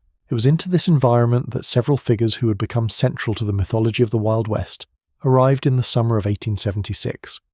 Wild Bill Hickok arrived in July and was shot in the back of the head while playing cards on August 2nd, 1876, holding what became known as the Dead Man's Hand Aces and Eights. Calamity Jane was in Deadwood and would remain associated with it for the rest of her life. Tombstone, Arizona, is perhaps the most mythologized of all the western towns, almost entirely because of a 30-second gunfight that took place there in October of 1881. But Tombstone deserves consideration on its own terms before we get to the gunfight. It was a silver mining town that boomed with extraordinary speed after the Tough Nut mine was discovered in 1877, growing from nothing to a town of 10,000 people within a few years. It had opera houses, newspapers, 2 churches, a school, hotels, and a civic pride reflected in the motto it chose, "Too tough to die." It also had the Oriental Saloon, the Crystal Palace, the Birdcage Theatre, and approximately 110 saloons and gambling houses per 1,000 residents, which by any measure is enthusiastic. The social fabric of these cattle and mining towns was more textured than the myth suggests. Women ran businesses, including boarding houses, restaurants and laundries, the backbone of the service economy. Chinese immigrants established commercial networks that served the wider community while facing systematic discrimination. Mexican residents maintained their own community institutions. Newspapers competed and fought editorial wars. Religious congregations organized and campaigned against the saloon culture. The cattle and mining towns were not simply theaters of violence. They were communities, imperfect and turbulent, working out what kind of places they wanted to be. Cheyenne, Wyoming was the territorial capital and a railroad hub, and it managed to be simultaneously a rough frontier town and the location of some genuine gentility. Home to the Cheyenne Club, where wealthy cattle barons drank imported wines and discussed politics in leather chairs, while their cowboys worked 12-hour days for $30 a month. The gap between the social worlds of the cattle barons and the cowboys who made them rich was enormous, and occasionally the source of violent conflict, as we will see when we discuss the range wars. The saloons themselves were more complex institutions than their reputation as dens of iniquity suggests, though the iniquity was certainly present. A good saloon in a western town was also a community centre, a place where mail was received and posted, where travellers got their bearings, where political discussions happened, where deals were made and information exchanged. The bartender was often the most connected person in town, a clearinghouse of the local knowledge and a credit officer of last resort. The piano player, when there was one, provided the closest thing to regular entertainment many of these communities had. Faro was everywhere. The game involved a standard deck of cards, a felt layout depicting all 13 card values, and a dealing box from which cards were drawn in pairs. Players bet on which cards would come up, and the house edge was relatively small compared to other gambling games, which made it popular with players and which required careful management to stay profitable. A good faro dealer, handling bets with chips, managing the layout and keeping track of cards already played while maintaining conversation with the players, was a skilled professional. A crooked faro dealer was more common, using various mechanisms to improve the house percentage, and accusations of cheating were a reliable source of conflict. What made the lawless towns genuinely wild was not continuous gunfighting, but the combination of large amounts of cash, alcohol, weapons, and testosterone in an environment where legal institutions were still weak, where many inhabitants were strangers to each other, and where the consequences of antisocial behaviour were enforced inconsistently, if at all. Add the seasonal influx of cowboys who had been working for months in conditions that left them exhausted, dusty, and determined to have the kind of time that would sustain them through the next season of the same, and you have a recipe for memorable events. Most of those memorable events involved someone's property rather than their body. Theft, fraud, and property disputes were far more common in the cattle towns and mining camps than homicide. But homicide, when it occurred, produced the stories, and the stories produced the myth, and the myth produced Hollywood, and here we all are, outlaws, gangs, and the men who robbed everything. Jesse James was shot in the back of the head on April 3, 1882 by Robert Ford, a member of his own gang who had quietly arranged a deal with the governor of Missouri for the reward money. Jesse was standing on a chair, straightening a picture on the wall of a rented house in St. Joseph, Missouri. He was 34 years old. Within weeks, ballads were being written. Within months, he was already a legend. Within a few years, he had become something American mythology had not quite invented before. The romantic outlaw, the bandit as folk hero, a man whose actual crimes were almost beside the point, because the image was so much more satisfying than the facts. The facts are considerably less romantic. Jesse and his older brother Frank spent the Civil War riding with Quantrill's Raiders, a Missouri guerrilla band that conducted operations against Union forces and civilians with genuine savagery. The Centralia Massacre of September 1864, in which the Raiders stopped a train, pulled off 22 unarmed Union soldiers, and murdered them in the road, is not mentioned in any of the ballads. It rarely comes up. After the war, Jesse and Frank formed a gang that robbed banks, stagecoaches, and eventually trains across Missouri and neighboring states for 16 years. They were helped along by several things at once. A significant portion of Missouri's population carried Confederate sympathies and saw the James brothers as continuing the war by other means, which gave them shelter and information and a measure of local immunity. The Pinkerton National Detective Agency pursued them aggressively and disastrously, most memorably in 1875 when Pinkerton agents threw an incendiary device into the James family home, killing Jesse's young half-brother and blowing off his mother's hand. This did not improve the Pinkertons' public reputation even slightly, and Jesse himself was a skilled self-publicist, writing letters to newspapers in which he presented himself as a wronged Confederate driven to outlawry by Yankee persecution, which a sympathetic press occasionally printed more or less intact. The gang's high watermark was also its disaster. The Northfield, Minnesota bank raid of September 1876 went spectacularly wrong when the citizens of Northfield, armed and not remotely intimidated, shot up the gang as they left the bank. 2 gang members were killed. The younger brothers were captured afterward, shot multiple times and somehow still alive, and sent to prison for the rest of their natural lives. Jesse and Frank escaped, but the gang that had made them famous was finished. Jesse rebuilt it with less reliable men, and it was one of those men, Robert Ford, who killed him for the money. Billy the Kid is a different kind of story, though the gap between myth and reality is just as wide. Born around 1859 under at least 3 different names depending on which part of his life you are examining, he died on July 14th, 1881, shot by Sheriff Pat Garrett in Pete Maxwell's darkened bedroom in Fort Sumner, New Mexico. He was 21 or 22 years old. In the 4 years between his first known killing and his death, he became the most famous outlaw in the Southwest, and a figure whose reputation for gunfighting was, by all contemporary accounts, genuinely earned. The mythology around him is remarkable partly because it started before he was dead.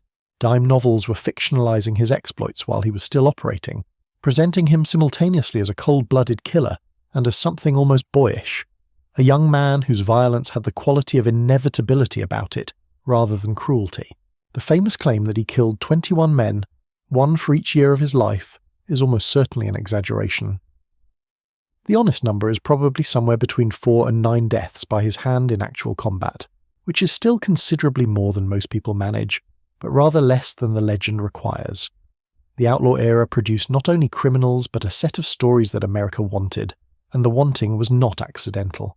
In the aftermath of the Civil War, in the grinding economic machinery of the Gilded Age, in a society reorganizing itself rapidly around industrial capitalism and wage labor, and the steady disappearance of any frontier where a man might reinvent himself, the figure of the outlaw who answered to no employer and took what he needed by force had a genuine psychological appeal. Jesse James robbing the Kansas City Fair in broad daylight while crowds watched was received in newspapers not simply as crime but as theatre, a performance of defiance that readers found irresistible. The outlaw as folk hero was always a fantasy, but it was a fantasy that met a real need, and real needs do not disappear just because the frontier does. The proof is that the outlaw is still with us, still riding across screens and pages, still answering to nobody, still heading for the horizon. Lawmen, gunfighters, and the thin line between. On October 26, 1881, at approximately 2:30 in the afternoon, in a vacant lot behind the OK Corral in Tombstone, Arizona, a gunfight lasting roughly 30 seconds produced approximately 30 shots and resulted in 3 dead and 2 wounded. The entire thing was over before most people in the vicinity had fully registered that it was happening. In the 140-plus years since, it has been reconstructed, debated, filmed, argued over, and mythologized to such an extraordinary degree that separating what actually happened from what people think happened requires a fairly determined effort. What actually happened? Wyatt Earp, his brothers Virgil and Morgan, and their friend Doc Holliday faced a group of armed men including Billy Clanton and Frank and Tom McClory in a confrontation that arose from a long-running conflict between the Earps, who represented the town's Republican establishment, and the Cowboys, a loosely organized group of rustlers and troublemakers with Democratic sympathies.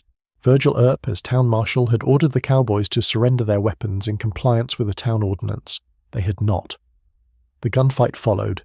30 seconds, 3 dead, 2 wounded. And then, a century and a half of argument about who shot first and whether it was murder or justified law enforcement. Argument that continues to this day in books, documentaries, and internet forums conducted with genuine heat. Wyatt Earp survived the gunfight, survived a subsequent murder attempt, and survived the rest of his life, dying in Los Angeles in January of 1929 at the age of 80. In his later years, he worked as a consultant on silent Western films, advising directors on authentic frontier detail, and spent considerable energy on the management of his own legend, which by the time of his death was already substantial. He was complicated, as most interesting people are. He was a lawman in several towns, a gambler, a boxing referee, a saloon keeper, a sometime horse thief, a land speculator, and possibly a pimp at various points in his career. He was genuinely tough, genuinely brave, and genuinely willing to use violence as a tool of his profession. He was also genuinely self-serving in ways that he rarely acknowledged. Doc Holliday was perhaps the most tragic figure in the Tombstone story. Born John Henry Holliday in Griffin, Georgia, in 1851, he trained as a dentist and practiced briefly before tuberculosis forced him out of the humid southeastern West in search of dry air. The tuberculosis was slowly killing him for the rest of his life, roughly 15 years from diagnosis to death. In the meantime, he became a gambler and an occasional gunfighter of considerable reputation, known for a combination of genuine skill and a willingness to die that made him unusually dangerous in confrontations, because a man who already expects to die soon does not negotiate from the same psychological position as a man who wants to live. He died of tuberculosis in Glenwood Springs, Colorado in November of 1887, at roughly 36 years of age. His reported last words were, "Well, I'll be damned," which seems in character. Pat Garrett deserves more consideration than he usually gets, partly because his most famous act, killing Billy the Kid, has overshadowed everything else about him. Garrett was a tall man with a calm manner and a practical view of his profession. He was elected sheriff of Lincoln County in 1880 on a platform of ending the kid's career, which he accomplished. The actual killing was unheroic in the conventional sense. He found the kid in Pete Maxwell's darkened bedroom in Fort Sumner, fired twice, and walked back outside. There was no drawn-out confrontation. There was no theatrical exchange of dialogue. There was a dark room and 2 shots and then one fewer outlaw in New Mexico. Garrett later served as a customs collector, ran a cattle ranch with mixed success, and was killed in February of 1908 while urinating by the side of a road in New Mexico, shot from behind in circumstances that were never conclusively explained. The suspect, a man named Wayne Brazel, claimed self-defense and was acquitted. The contrast between the magnitude of Garrett's reputation and the manner of his death is the kind of thing that history seems to arrange specifically to make a point about the gap between legend and reality. Wild Bill Hickok was the first great gunfighter celebrity, the first man whose reputation with a firearm became a public identity that preceded him everywhere he went. James Butler Hickok was born in Illinois in 1837 and came west in the 1850s. He worked as a lawman in several Kansas towns, most notably Hays City and Abilene, and he fought on the Union side in the Civil War in various capacities. His fame rested partly on his skill with firearms, which by most accounts was genuine, and partly on a talent for self-promotion that produced colourful stories in newspapers and magazines, some of which were true. He killed a man named Davis Tutt in Springfield, Missouri in July of 1865 in what is often described as the first formal Western gunfight, a confrontation at about 70 yards in which both men drew and fired simultaneously, Tutt missing and Hickok not. Hickok later moved to Deadwood, where as noted he was shot from behind while playing cards. The dead man's hand is real and enduring. 2 black aces, 2 black eights, and an unknown 5th card, a combination that no poker player since has held without unease. What the great lawmen and gunfighters shared, and what their mythology often obscures, is that most of them spent most of their time doing something other than shooting people. Law enforcement in the cattle towns was primarily about managing drunk cowboys, arbitrating disputes, enforcing the firearms ordinances, and collecting the fines that were the municipal government's primary source of revenue. The famous gunfighters killed relatively few people over the course of their careers, measured in single digits for most of them. Their reputations were built as much on near confrontations that ended peacefully, because the other party thought better of it as on actual gunfights. The reputation itself was a management tool. If everyone knew you were dangerous, fewer people made it necessary to demonstrate the fact. The line between lawman and outlaw in the West was permeable in ways that complicate the simple moral geography of the legend. Wyatt Earp worked both sides of it at different points. Many gunfighters hired their skills in either direction depending on who was paying. Many sheriffs won their elections with the support of the gambling and saloon interests rather than the reform element, and enforced the law with their employers' interests in mind. The West was not a simple story of good guys and bad guys. It was a story of people navigating a world where the rules were still being made, and navigating it according to their own combinations of principle and self-interest, like most people in most places at most times. Women of the West. The standard history of the Wild West is overwhelmingly male in its cast and its perspective. Men drove the cattle, men robbed the banks, men wore the badges, men built the railroads. Women appear at the edges of the frame, if they appear at all, as school teachers or prostitutes, as wives waiting at home, or as dance hall girls providing local colour. This framing is a significant distortion of what the West actually was, and correcting it turns out to add considerably to the interest and complexity of the story. The women who settled the West came in enormous numbers and undertook enormous hardships. Of the roughly 500,000 people who crossed the continent on the overland trails between 1841 and 1869, roughly half were women. They walked the same 2,000 miles, crossed the same rivers, buried the same dead along the trail, and arrived at the same uncertain destination. The journals women kept during the overland crossing are among the most valuable primary sources we have for what the experience was actually like, and they are extraordinary documents, combining detailed practical observation with emotional insight and occasional dry humour that makes them feel very present across the distance of a century and a half. Homestead life on the Great Plains was particularly demanding for women. The isolation of a claim in Kansas or Nebraska or Dakota Territory, where the nearest neighbour might be several miles away and the nearest town 10 or 20, fell most heavily on women who'd come from communities with active social lives. The sod house, the typical dwelling of the Plains homesteader in the early years, was dark, damp, frequently infested with snakes that sought its warmth, and prone to leaking mud during heavy rain. Cooking was done on a wood stove in summer heat. Water was carried from a well or creek. Laundry was a full-day project. Children were born and sometimes died in these houses. Women endured the Plains winters, which even in good years were severe, in structures that offered limited insulation and limited human contact. And yet they also built communities. Women's networks of mutual aid and social support were the connective tissue of frontier life. The church, where a congregation gathered, was often as much a product of women's organisational energy as of ministerial initiative. The school, when there was one, frequently occupied a building that women's groups had fundraised to build and teachers that women's groups had recruited to fill. The social rituals of rural life, the quilting bees, the barn raisings, the community dinners, were largely managed by women and served essential functions in maintaining the social fabric of scattered communities. Martha Jane Cannery Burke, known as Calamity Jane, is one of the most genuinely interesting figures in the West, and one of the most thoroughly mythologized.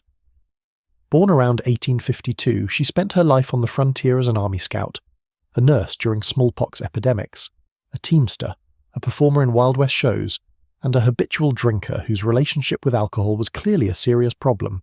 Her connection to Wild Bill Hickok, whom she claimed romantically but whose actual relationship with her appears to have been considerably cooler on his side, became central to her legend.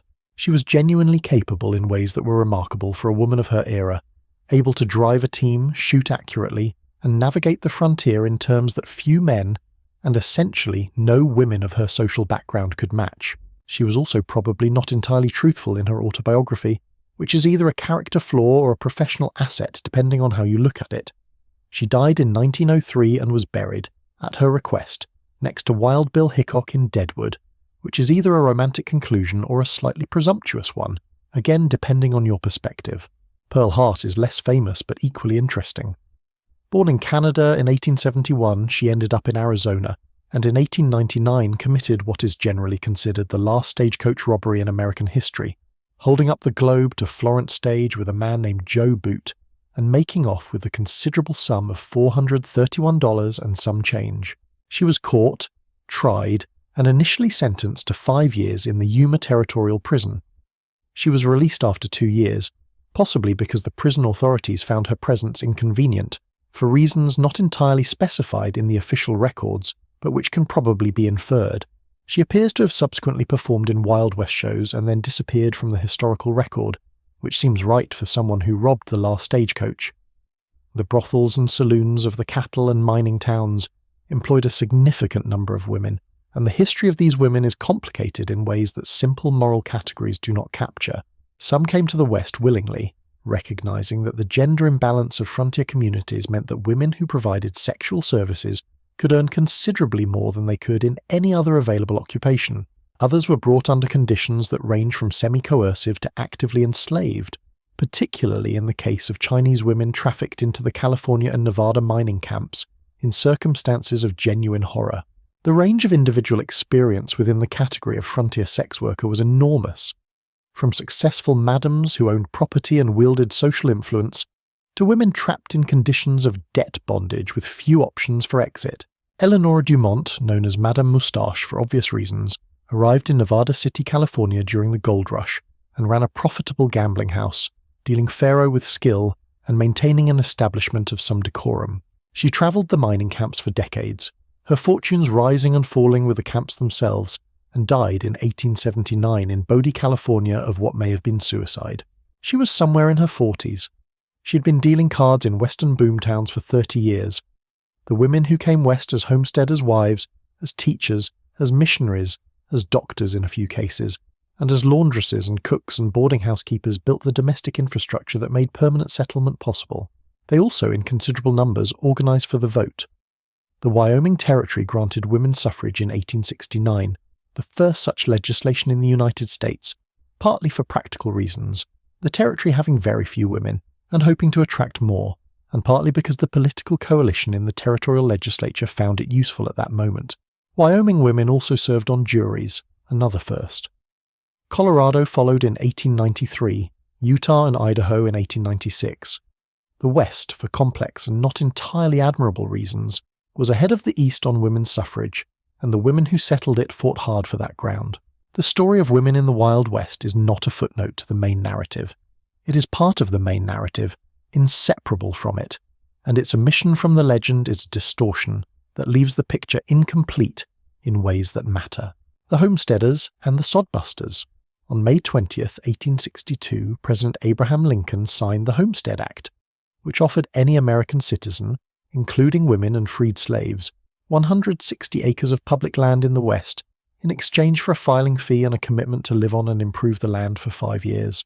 It was, on its face, one of the most democratic land distribution policies in history, an attempt to give the landless a chance at property and self-sufficiency on a continental scale. In practice, it was more complicated, more difficult, and more heartbreaking than the policy's architects imagined.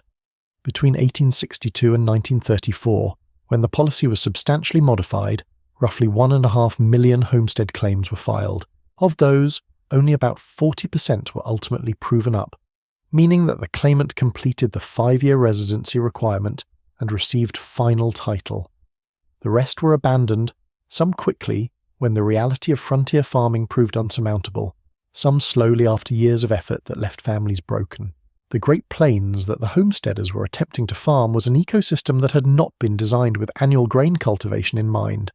It was grassland, the product of thousands of years of drought and fire and grazing bison, and beneath the sod that homesteaders broke with their steel ploughs lay a complex root system that had been building for millennia. The sod itself, when cut into blocks, was dense enough to build houses from, hence the name Sodbusters and the Soddy. The sod house that was the first home of most plain settlers. 160 acres sounds like a lot of land. For farming in the humid east, where rainfall was reliable and soils were deep and varied, it was a reasonable farm.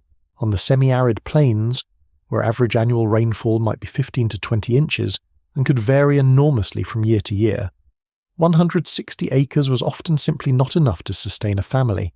The quarter section that the Homestead Act offered had been calculated for eastern conditions.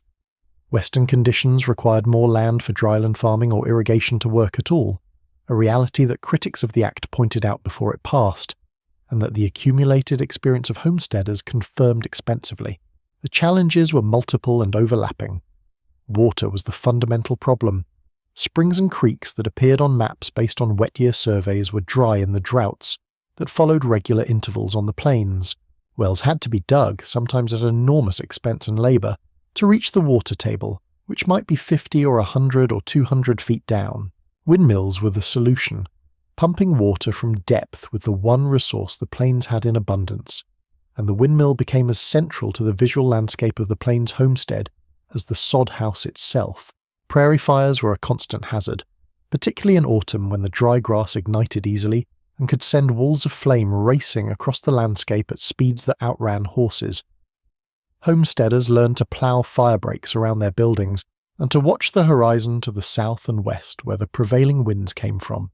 Grasshoppers, the Rocky Mountain locust, descended on plains farms in the 1870s, in swarms of almost incomprehensible size, eating everything, literally everything, crops and leather harness and wooden tool handles, and the clothes off a farmer's back if he stood still long enough. The grasshopper plagues of 1874 and 1875 were catastrophic across Kansas, Nebraska, and Minnesota, wiping out years of work in days. The winters were another order of experience. Plains winters could be spectacularly severe, with blizzards that dropped visibility to zero and temperatures that fell far below what would be considered dangerous by any modern standard. The blizzard of January 12, 1888, known as the schoolchildren's blizzard, because it struck while children were in school, and many died trying to make it home across fields that had been perfectly calm an hour before, remains one of the most devastating weather events in the history of plains settlement. Stories from the blizzard, of children found frozen 100 yards from their homes, of teachers who kept their students in the schoolhouse and saved their lives while other teachers released their children to the storm, read like something from a nightmare because for the people who lived it, that is what it was. Yet the homesteaders came and kept coming. The 1880s brought an extraordinary surge of settlement onto the plains, driven by several relatively wet years that made the gamble look more reasonable than it was, enthusiastic promotional literature from railroads that wanted settlers to populate the lands they had been granted and to ship what those settlers grew, and the simple fact that land was cheap and options were limited. People came from the East, from Europe, from Scandinavia and Germany and Russia and the British Isles, bringing their languages and their cooking and their religious traditions and their agricultural knowledge, some of which transferred to the plains and some of which emphatically did not. The communities they built were real communities, if fragile ones. Country churches and schools and small towns that served as commercial centres for the surrounding farms developed wherever the settlement density was sufficient. The Grange, a national organisation for farmers founded in 1867, provided both social connection and political advocacy for rural communities, organising meetings and lectures and cooperative purchasing arrangements, and eventually lobbying for railroad regulation. The populist movement of the 1880s and 90s, which produced the most significant third-party challenge in American political history up to that point, emerged directly from the accumulated grievances of plains, farmers squeezed between high railroad freight rates, falling commodity prices, and unpredictable weather. The sod house itself was a remarkable solution to a genuine problem. On the treeless plains, timber was scarce and expensive, and the dense sod provided a building material that was free, fire-resistant, and good insulating quality once the snakes were persuaded to find other accommodations. A well-built sod house with thick walls and a tight roof maintained a more stable interior temperature than a frame house in both summer and winter. It was dark inside, and it did smell of earth, and things did fall through the ceiling, but families lived in soddies for years and sometimes decades before they could afford frame houses, and some found them genuinely comfortable once properly organised. The homestead experience was eventually, for a significant portion of the people who attempted it, an experience of failure. The dry years that followed the wet years of the 1880s drove thousands of homesteaders off their claims and back east.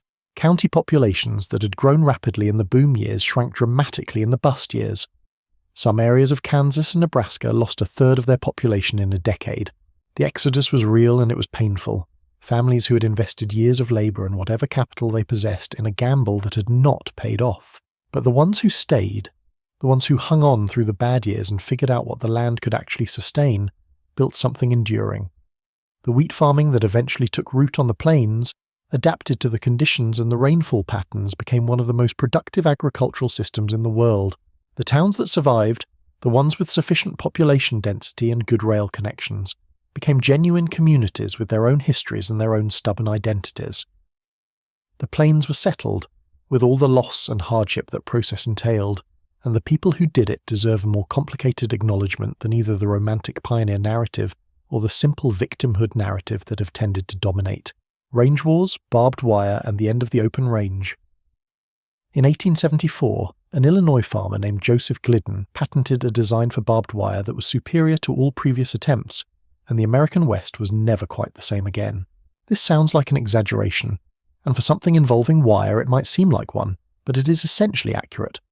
Barbed wire, cheap and easily manufactured and strong enough to hold cattle, solved a problem that had been central to the economics and the conflict of the frontier for decades: how to fence the open range.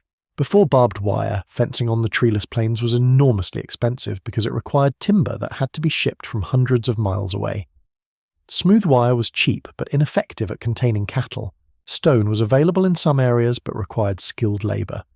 The result was that the plains were effectively unfenced, with cattle from multiple outfits ranging freely across enormous areas. A system that required annual roundups to sort and brand the animals, and that worked tolerably well as long as there was enough range for everyone. The arrival of cheap, effective barbed wire disrupted this system in two directions simultaneously. Large ranchers began fencing their ranges, sometimes including land they did not own, blocking trails and water sources that smaller operators and homesteaders needed.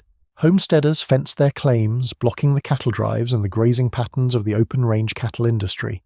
The fence became a symbol and an instrument of conflict, and the conflict it produced was sometimes very violent.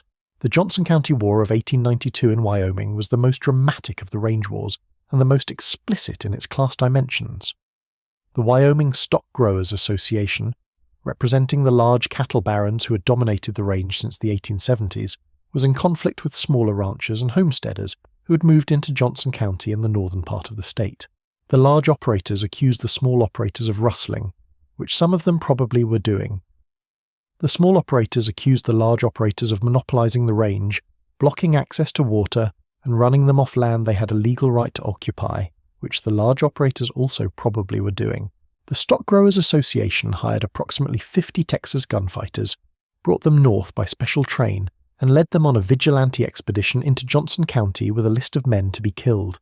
They managed to kill 2 men at the KC Ranch before the Johnson County residents, who were not inclined to accept this arrangement, organized several hundred armed men and besieged the association's forces at the TA Ranch. The army intervened before a massacre occurred, rescuing the stock growers' hired army and effectively ending the expedition without any of its intended targets being killed, which is a satisfying outcome in at least one respect. The criminal charges that followed were eventually dropped, as the association had sufficient political influence to ensure that outcome, which is a less satisfying outcome in every respect. Fence-cutting wars erupted in Texas in the early 1880s as cattlemen cut the wire fences their neighbors had erected.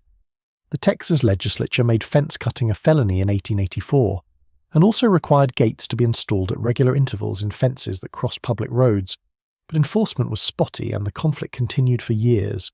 The basic issue was irresolvable by law because it was rooted in incompatible visions of how the land should be used. The open-range cattle industry depended on free movement of livestock across unfenced country. Farming and smaller-scale ranching depended on enclosure and exclusion. These systems could not coexist in the same space, and barbed wire forced the resolution. The resolution was painful, and it was permanent. The open range as an economic and social system was finished by the combination of the terrible winter of 1886 to 87, barbed wire fencing, and the homesteaders who kept coming and kept filing claims and kept staying. By the 1890s, the great cattle drives were over. The free grass was gone, carved up into fenced pastures. The cowboy, who had been a seasonal migrant worker following the herds north, was becoming a ranch hand who lived in the same place year-round and fixed fences and fed cattle in winter, rather than driving them 1,000 miles to a Kansas railroad depot. This is not necessarily a story of loss, though it was experienced as one by many who had known the open range. What replaced the open range was more organized, more sustainable in some respects, and capable of supporting a more permanent population. The fenced ranch, the homestead farm, the small town with its services and its school and its church, were the building blocks of a more enduring settlement than the boom and bust pattern of the open range. They were also less dramatic, which is perhaps why they tend to appear at the edges of the Wild West narrative rather than at its centre. The end of the open range was also the end of a particular kind of freedom, real or imagined, that the West had represented in the American consciousness. When the land was unfenced, anyone could move across it. The cowboy and the mountain man and the outlaw all depended in different ways on the availability of open country where movement was unconstrained and where the organized institutions of settled society had not yet reached.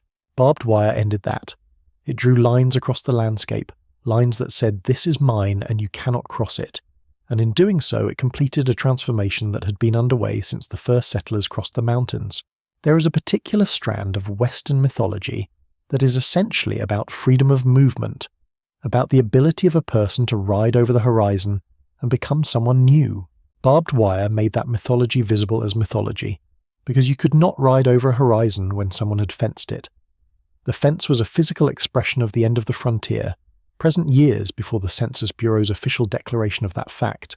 In 1890, the United States Census Bureau announced something that had never been announced before, and has not needed to be announced since. There was no longer, in the continental United States, a continuous frontier line of settlement, a line beyond which the population density was fewer than 2 persons per square mile, and which could therefore be designated as the unsettled West. The frontier, in the Census Bureau's somewhat bureaucratic definition, had officially closed. The continent was settled. A historian named Frederick Jackson Turner read this announcement and wrote an essay that he delivered at a conference in Chicago in 1893, an essay called The Significance of the Frontier in American History. Turner argued that the existence of the frontier had been the defining force in shaping the American character. Its democratic values, its individualism, its restless energy, its pragmatism. The frontier had been the safety valve for social pressure, the place where the discontented and the ambitious could find fresh opportunities, and its closing therefore represented a turning point in American history, whose consequences were unknown but certainly significant. Turner's thesis has been criticized, modified, and largely rejected in its specific claims by subsequent historians, who pointed out that it ignored indigenous peoples, erased the experience of women and minorities, treated the frontier as a process that happened to passive land rather than an invasion that happened to existing peoples, and generally served the interests of a particular kind of nationalist mythology. All of these criticisms are valid. And yet Turner identified something real about the psychological significance of the frontier in American culture, even if his explanation of it was flawed, because the closing of the frontier was genuinely felt as a loss by a significant portion of the American population, and the Wild West as a cultural myth was largely constructed in the decades immediately following that closure, as if to fill the space left by the thing's actual disappearance. Before we get to the mythology, we need to stay with the reality a little longer, because the closing of the frontier had a human dimension that is specific and devastating, and it happened in a specific place on a specific day that deserves to be named. On December 29, 1890, at a camp on Wounded Knee Creek on the Pine Ridge Reservation in South Dakota, United States Army soldiers of the 7th Cavalry, George Armstrong Custer's old regiment, surrounded a band of Lakota Sioux led by a man called Big Foot, who were being transported to the reservation after Sitting Bull's killing 2 weeks earlier. The army was attempting to disarm the band. In the confusion of the disarmament process, probably when a young Lakota man resisted surrendering his rifle, shooting broke out. The soldiers fired into the crowd with rifles and with Hotchkiss mountain guns, rapid-fire artillery pieces positioned on a hill overlooking the camp. Somewhere between 250 and 300 Lakota were killed, perhaps 2/3 of them women and children. 25 soldiers died, probably most of them from friendly fire given the chaos of the engagement.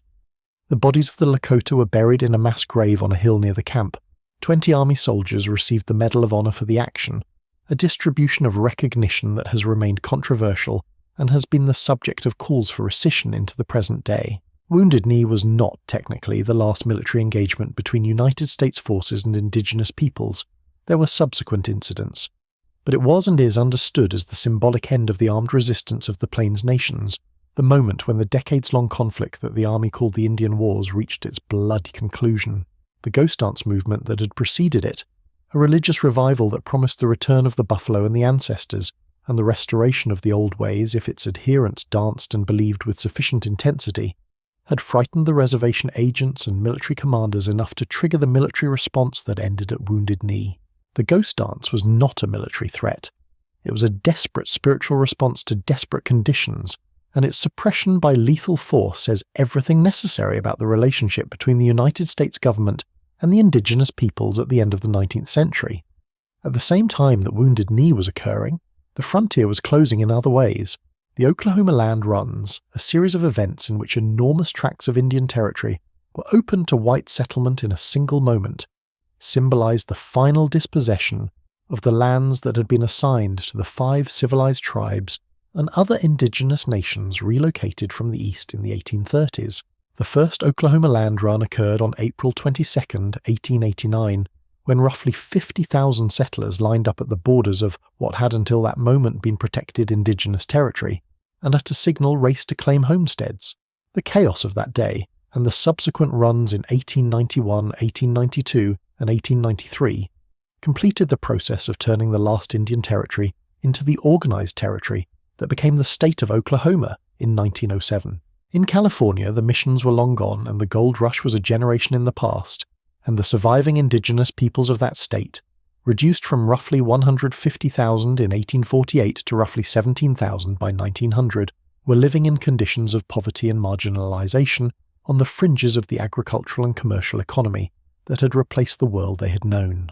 The railroads were complete, the cattle drives were over, the open range was fenced, the buffalo were essentially gone, the gold fields were industrial operations. The Wild West of legend had in fact largely ended before the Census Bureau announced that the frontier had closed. What the announcement did was mark the end officially, and give Americans a moment to look back at what they had built and what they had destroyed in the half-century between Manifest Destiny and the closing of the frontier. What they built was considerable. The population of the western states had grown from a few 100,000 in 1850 to several million by 1890. Cities like San Francisco, Denver, Los Angeles, Portland, and Seattle had been founded and grown into substantial commercial centers. Agricultural production across the West fed growing populations in the East and in Europe. Mining had produced enormous quantities of gold, silver, copper, and coal. The Transcontinental Railroad had cut travel time across the continent from months to days. By almost every metric of material progress, the expansion of the United States to the Pacific had been a staggering success. What they destroyed was also considerable. The indigenous peoples of the West had been reduced from roughly 300,000 in 1850 to approximately 250,000 by 1900, and those who survived lived largely on reservations in conditions of enforced poverty, cultural suppression, and broken self-determination. The bison herds were gone. Enormous areas of grassland had been broken by the plough or heavily overgrazed. Forests had been cut. Rivers had been dammed and diverted. The West that existed in 1900 was a profoundly altered landscape, remade in less than 50 years with a thoroughness that no previous civilization on the continent had approached. These two facts coexist. The West was built and the West was destroyed in the same motion. The people who did both were in many cases the same people. The history does not resolve neatly into a triumph or a tragedy because it was both. The legacy that never died. In 1883, a man named William Frederick Cody organized a traveling outdoor entertainment called Buffalo Bill's Wild West, and with it essentially invented the genre of the Western as popular spectacle. It was not a show. Cody was insistent about this. There was no stage and he did not want it called a show. It was simply the Wild West. A presentation of authentic Western life to audiences who would never get to the West themselves. At its height, the Wild West travelled with nearly 600 performers, hundreds of horses, a deadwood stagecoach, a reproduction frontier town, and a cast that at various times included Annie Oakley, Sitting Bull, Calamity Jane, and enough actual veterans of frontier life to lend it a genuine air of lived experience. Annie Oakley, born Phoebe Ann Mosey in Ohio in 1860, was the show's greatest star. She could shoot a playing card edge-on at 30 paces, hit moving targets while riding a horse, and shoot a cigarette from her husband's lips. A trick her husband appears to have regarded with equanimity. She was not from the West originally, she was from Ohio, but she embodied a Western spirit of competence and self-reliance that the audiences found immediately compelling. She toured Europe and performed before Queen Victoria and Kaiser Wilhelm, and became one of the most famous women in the world. Sitting Bull joined the Wild West for a season in 1885 and paraded around the arena on horseback, while audiences who had read newspaper accounts of the Little Bighorn sometimes booed and sometimes stared in curious silence. He reportedly gave most of the money he earned to the street children he saw in the cities the tour visited, an expenditure that reflects something about his character. He left after the season, uncomfortable with what the whole enterprise represented, which suggests he understood it more clearly than most. The Wild West show was the first great engine of Western mythology, presenting to vast audiences a vision of frontier life that was simultaneously authentic in its details and entirely selective in its overall picture. The conflict with indigenous peoples was presented as a thrilling spectacle of attack and defense, in which the cavalry or the cowboys always won, and the attacking Indians were anonymous antagonists rather than named individuals with specific grievances. The complicated reality of the cattle trade became a series of roping and riding competitions. Calamity Jane became a character more than a person. The complexity that had made the real West interesting was distilled into an entertainment formula that audiences loved precisely because it was clear and exciting and morally simple.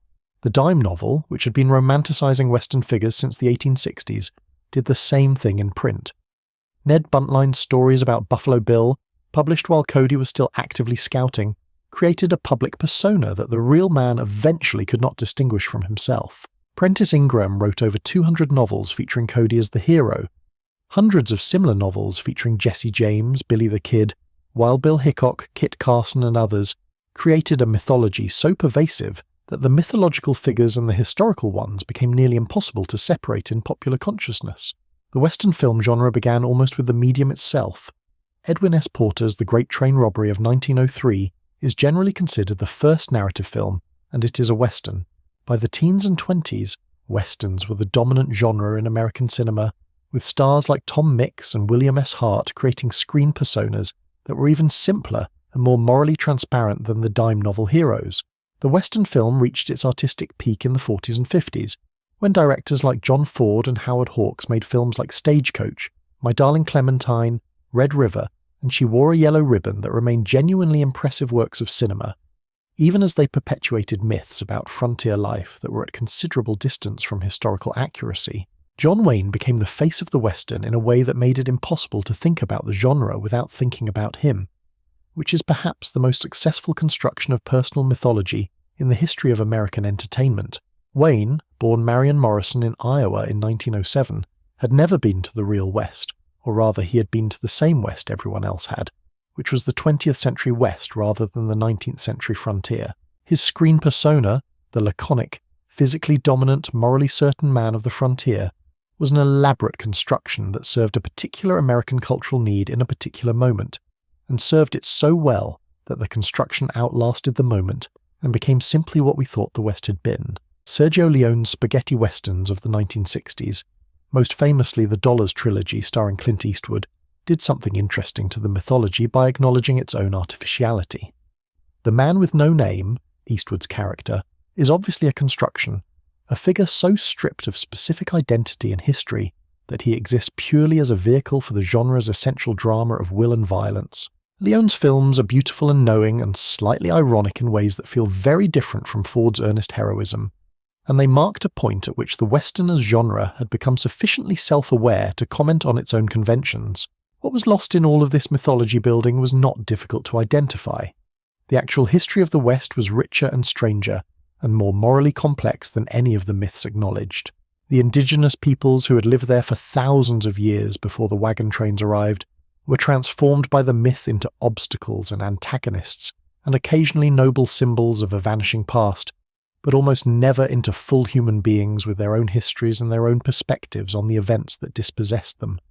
The black cowboys, who made up a third of the cattle drive workforce, were essentially invisible in the Hollywood Western for decades. The Mexican vaqueros who invented the cattle industry were present in the background but rarely in the foreground. The women who built frontier communities, ran businesses, organized churches and schools, agitated for the vote, survived the homestead, and generally did the domestic and social labor that made settlement possible, were collapsed into the school teacher and the saloon girl as the two available female types in the Western genre, a reduction so thorough that it constitutes its own kind of erasure. The environmental consequences of Western expansion, the destruction of the bison, the breaking of the grasslands, the diversion of rivers, the clear-cutting of forests, the contamination of streams by mining operations, were essentially invisible in the mythology, which treated the West as a stage for human drama rather than an ecosystem with its own integrity and fragility. And yet the mythology served functions that were not entirely hollow. It gave Americans a shared story about who they were and where they came from, a story of movement and possibility, and the testing of character against harsh conditions. At its best, the Western story is about people confronting the fundamental questions of how to live and what to value in circumstances where the usual social supports are absent, and individual choices carry immediate consequences. These are not trivial themes. They connect to things that are genuinely important in human experience, even when the specific historical details are wrong. The Wild West itself, the real one, was exactly what the myth required it to be in one essential respect. It was a place where the ordinary rules did not apply, where everything was in motion, where the future was genuinely uncertain. The social institutions of established society, the law, the church, the settled community, the inherited hierarchy, were all present in the West, but they were all weaker, newer, more contested than they were elsewhere. In that environment, individuals did matter in ways they often do not in more settled circumstances. The choices people made, the courage or cowardice they displayed, the principles they held or abandoned, had consequences that rippled outward. The myth exaggerated this, made it cleaner and more dramatic, stripped it of ambiguity. But the underlying reality it was responding to was real. The Wild West as a historical period lasted roughly 50 years, from the 1840s to the 1890s, a single human lifetime. In that 50 years, the continental United States was completed, the transcontinental railroad was built, the open range was grazed and fenced and transformed. The indigenous peoples of the West were dispossessed and confined. 5 million longhorn cattle walked from Texas to Kansas. A dozen gold and silver rushes reshaped the demography of the Mountain West, and several hundred men and women became famous enough that we are still talking about them tonight. The Wild West is over. It has been over for more than a century, and it has never ended, not in the imagination, not in the cultural life of America and much of the world, not in the way that the stories get told and retold in each new generation. This is not because the mythology is accurate. It is not, or not reliably. It is because the Wild West represents something that people keep needing. The possibility of a world where the future is not yet determined, where character matters, where the horizon is real rather than metaphorical, where a person might ride into a town, make something of themselves or fail utterly, and find that the experience was worth having regardless. That need does not go away just because the frontier is closed. It finds other frontiers, other wildernesses, other spaces at the edge of the known world where the ordinary rules have not yet reached. The Wild West is one of the forms that this permanent human desire takes, and its endurance in the imagination is a measure of how powerful that desire is. Tonight we have travelled the full length of it, from the ancient peoples who shaped this land for thousands of years, to the Census Bureau's quiet announcement that the frontier was officially closed. We have met the mountain men and the 49ers, the cowboys and the cattle barons, the outlaws and the lawmen, the homesteaders and the sodbusters, the women who built the frontier communities and the indigenous peoples who fought to defend their homelands and lost. We have seen the Wild West from its origins to its mythology, and we have tried, as much as one evening permits, to hold both the wonder and the cost of it in the same frame. The land is still there, which is perhaps the most important thing. The red rock country of the southwest and the vast rolling grasslands of the Great Plains and the high mountain passes of the Rockies and the redwood forests of the Pacific coast are still there, older than every story told about them, indifferent to the human dramas that have played out across their surfaces, enduring in a way that human institutions and human legends do not quite manage. The rivers that gave life to the ancient Hohokam still run, though they are dammed and diverted now. The Black Hills that the Lakota called home still stand, still contested in legal proceedings that are still being argued in courts. The Wild West ended. The land it was the West of did not end. It simply continues, carrying everything that happened on it in its soil and its rock and its water, patient as geological time, available to anyone who slows down enough to pay attention to what is actually there rather than to the stories we have been telling about it. And now, as the night settles around you, let those stories begin to fade at the edges. The gunfights and the cattle drives, the railroad songs and the ghost dance prayers, the crack of a whip and the sound of a harmonica across a dark prairie, let them drift into the middle distance where history lives, still present but no longer urgent. The West is quiet now, or as quiet as it gets. The coyotes are out somewhere under the same stars that the Comanche and the 49ers and the sodbusters and the outlaws all slept under in their time. The wind moves across the grasslands the way it always has. The mountains hold their snow through winter and give it up in spring. You are warm, the story is told. The frontier is closed for the night. Let the silence of the plains come in now, wide and deep and still. Let your breathing slow to the rhythm of the land itself, unhurried and patient. The Wild West rode hard and it arrived here, in this quiet moment, in this particular dark, which is all any of us ever arrive at in the end. Sleep well.